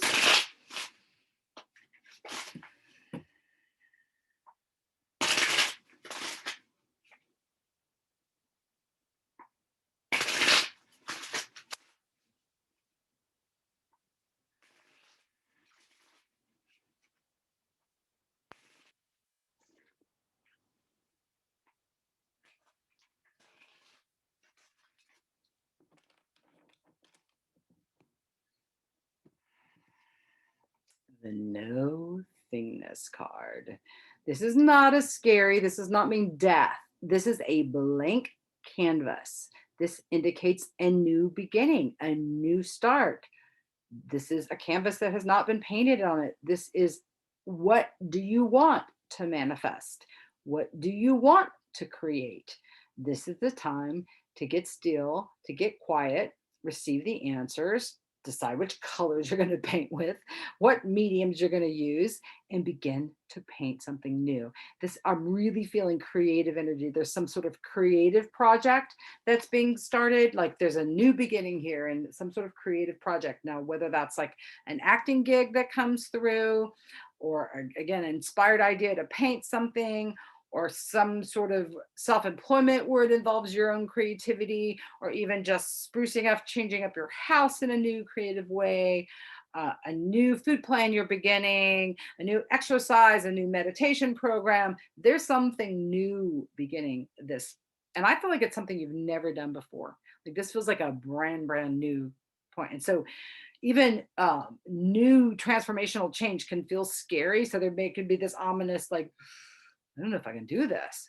You just do one day at a time, right? So what today do you feel guided to do? I would ask yourself that this week. Every morning, start off with that. Okay, what today do I feel guided to do? And then act on it. Do that thing. Because it feels like, boy, you could have like several creative projects getting launched this week. It feels like Juju is ready to download, is what it feels like to me, Scorpios. Like, you're getting creative, you're channeling. It feels like there could be like stuff coming out your mouth. If you're a Scorpio that's a healer in any way, or you're interacting with people, you may just find that you are channeling the divine right information for others this week. It's powerful is what I'm getting with this card. It's the no thingness. So no things. It's not about necessarily, it's a the energy behind creation, you know, before an object is created. It's like getting it all harnessed and ready to go and like gathered, and then so that you can channel it. All right, you Sagittariuses.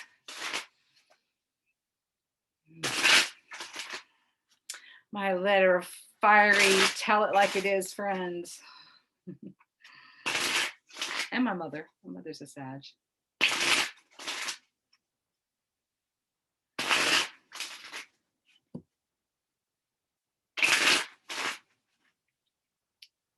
Alrighty. Little ripeness card. So this is about timing. It's saying something is about to begin. There's a new moon in this picture, so it's like a new beginning. That it like if you've been waiting for something, like it feels like you've been putting energy into something and it's time. It's the ripe time to start something, to plan something, to go ahead and pick the fruit that you've been like this little apple or cherry or whatever this is fallen off the, it feels like an apple, has fallen off the tree. It's like it's ready to harvest. It's harvest time. So reaping the rewards of like you've been putting in effort, you're setting causes and getting nothing. It's like this week you may be finding, oh wow, it was just a matter of timing. Say you've been single and you've been putting energy out for dating, you've been showing up and telling the universe what you want, but nobody's been showing up, nobody's been showing up, nobody's been showing up. Oh, they might show up this week. Like that's just an example of how that can happen. There's opportunities are about like there's a lot of fruit here, right? It's not just one thing. It could be several different areas of your life where this like, oh, look at that. Oh, look at that. It just feels like the universe has your back. There's a it's a beautiful sunny day. Like this is like an optimistic week. You feel happy, you feel content, you feel like you have what you need around you. Um, ripeness. Yeah. I even get that there's, I'm getting like an image of a pregnant woman. So somebody is like pregnant or conceiving this week as well. That's a Sag. I know that's not my older Sagittarius friends, but there's a young little Sag, I think, that's getting pregnant this week or is just about to have a baby, maybe. Um, I just get this energy of like a literal birth. So I'm not sure where you are on the timeline, whether you just conceived or you're about to birth or you're somewhere in the middle, but there's like a new soul coming through that's going to be a special one. If you're watching this and you're a Sag and you're pregnant, oh my God, this child coming through is an angel walking the earth. That's what it feels like. Very powerful. Wow. Yeah, I'm also getting the greens of the leaves. And so I feel like eating more greens, like the kale, the spinach, you know, I'm feeling like you need more greens in your diet. So up the green energy from the green plants this week, maybe even get some juices that have green produce in them. That also is good. All righty, Capricorns.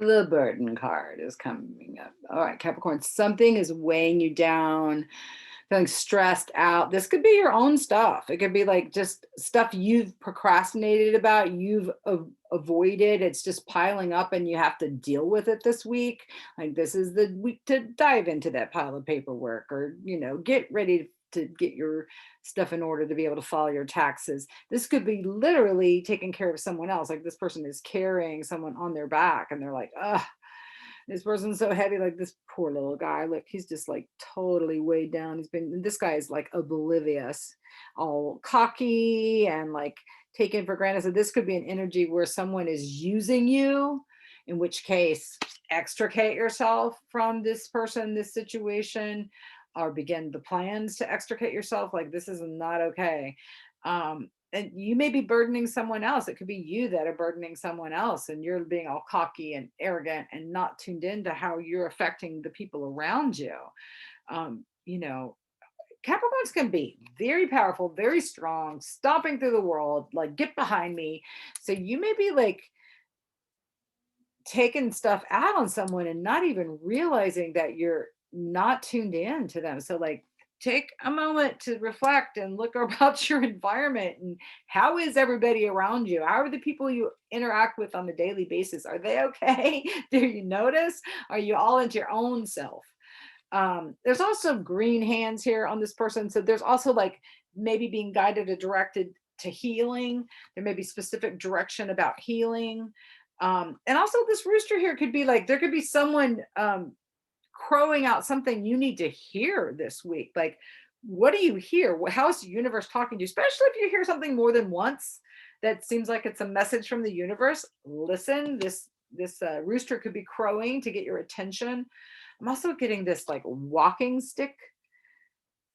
Interesting, like he's being carried. He's not even using this walking stick. So it feels like letting go of things that are non-essential, that you don't need. Like, it feels like letting go of some things. Yeah, you may want to be cleaning out your house, cleaning out your closet, taking stuff to Goodwill too. Like, if you've not been using it, move on down the road. And there's the beginning of this mountain thing energy too. So it feels like there could be some uphill battle that you're having to fight. Like, maybe you're fighting against some government or institution or somebody outside yourself, and it just feels like, oh, I just can't even. I'm so over it.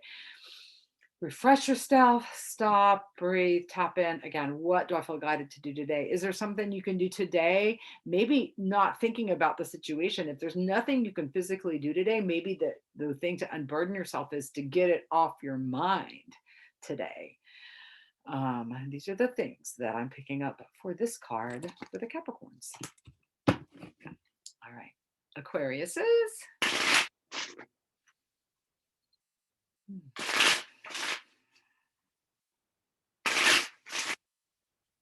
It's about to be your birthday.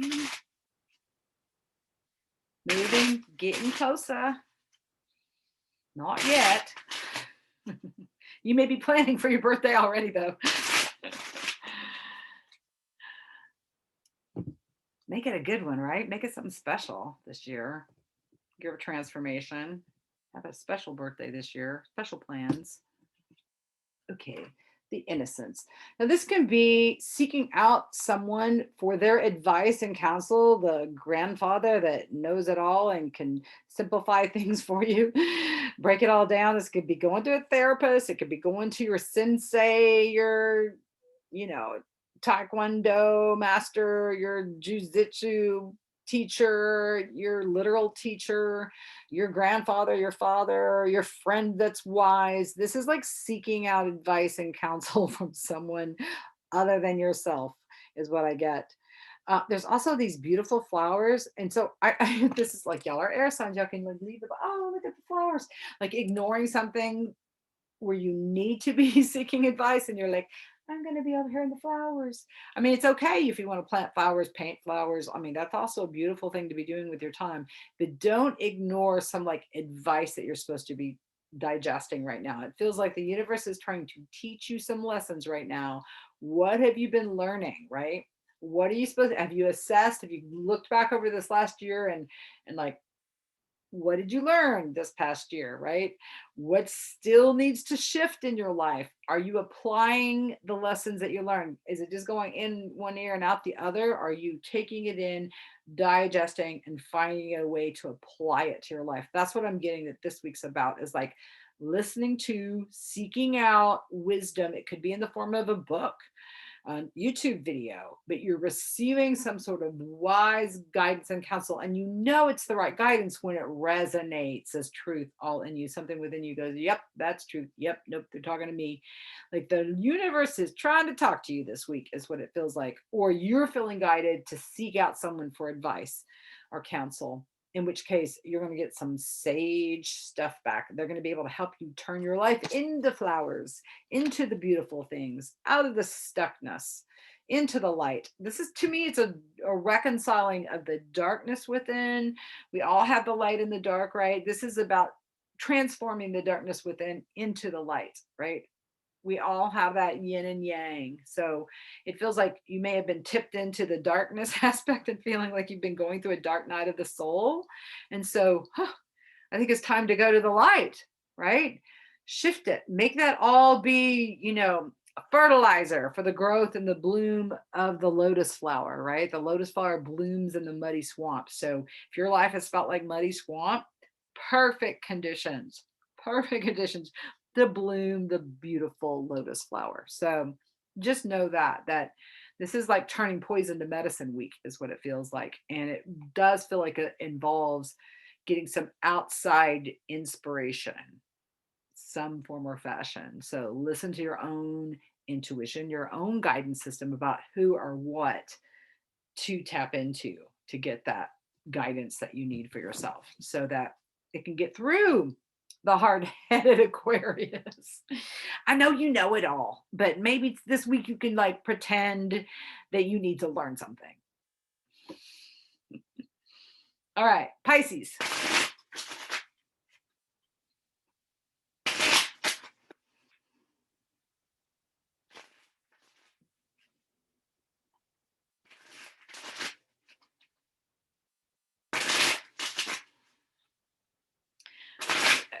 It cut on the Lover's card here as I was shuffling, and I just feel like there's been like heartbreak, something heartbreaking that Pisces, some of my Pisces friends have been going through. And so it's like you just feel kind of wounded, tender in the heart is what it feels like. You may be like, oh, backing away from things that are activating this heart. This is about self-care, which would fit right in with that. It's the maturity card. Like, how do you nurture yourself this week? Up the volume on self-care. This is like soaking in the tub, meditating extra, eating healthy food, drinking lots of water, like chop wood, carry water. What can you do each and every day to take care of yourself? Your theme this week is self-care.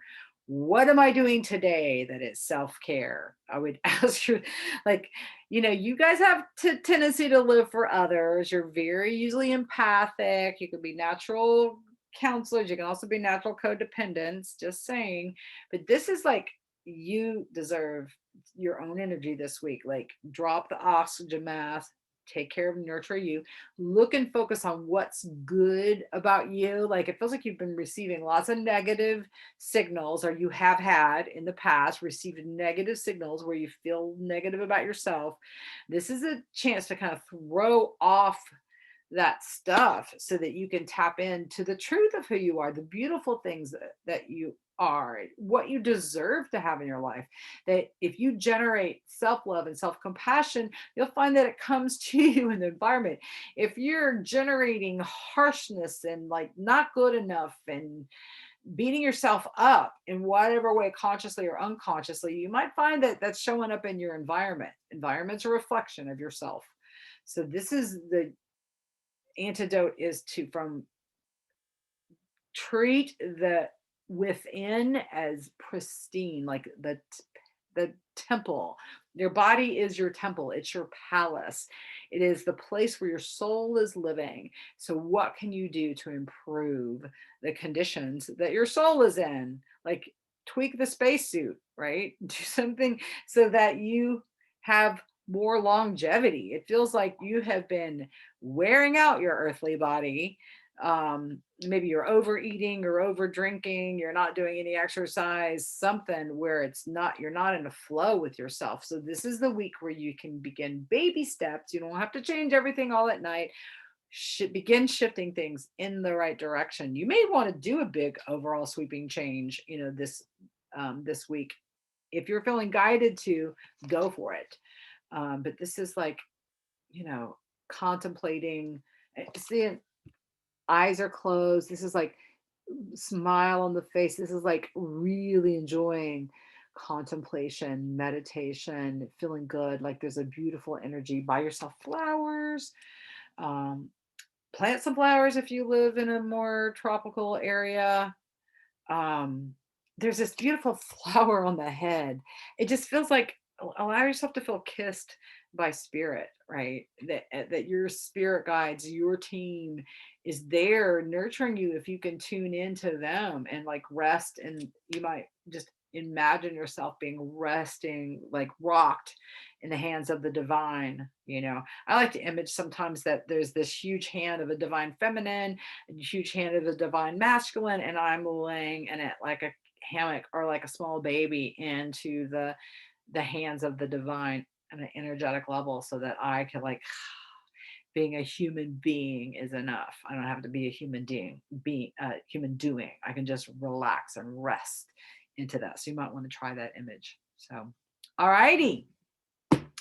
There you go. If you are still with me and you've watched this whole thing, even if you've watched it in bits and pieces, thank you very much for your long attention. I hope it's been helpful for you. If you want a private session so we can drill down, look at your chart, look at the transits and how they're affecting you, look at the cards for you, you know how to contact me. My contact information will be below here. I'll be posting my website, my email address. I've been, this last week I took off of doing my 1 minute videos on Facebook and Instagram, but I'm going to go back to starting those tomorrow. I also been getting guided to start them on TikTok, which I haven't even opened up or downloaded, so I don't even know. But since I'm already doing these videos and posting them on these formats, I'm gonna look into that tomorrow. So you guys could all send me positive juju about launching one new social media platform where I'm putting these little daily 1 minute videos. I look at what the prominent transit is for the day, draw a card or two, and it stick to 59 seconds. So if you're already my Facebook friend or you're on Instagram, I'll put the contacts for those underneath here too. Check those out every day. A little taste of what you might need to hear or know or see or do. All right. So much gratitude for those of you who've been watching. My subscriptions and my viewership just creeps up little bit by little bit. So I think this year is going to be a big transformational year for me for this platform. So we'll see. Since my north node is going to be activated, my south node is right there conjunct where Pluto is. This Pluto return is happening on my south node. So this should be a super powerful transformative year for me personally. So I'm going to go with that. Yeah. Hello, new karmic patterns. Goodbye, old karmic patterns. You can join me in that attitude. Peace.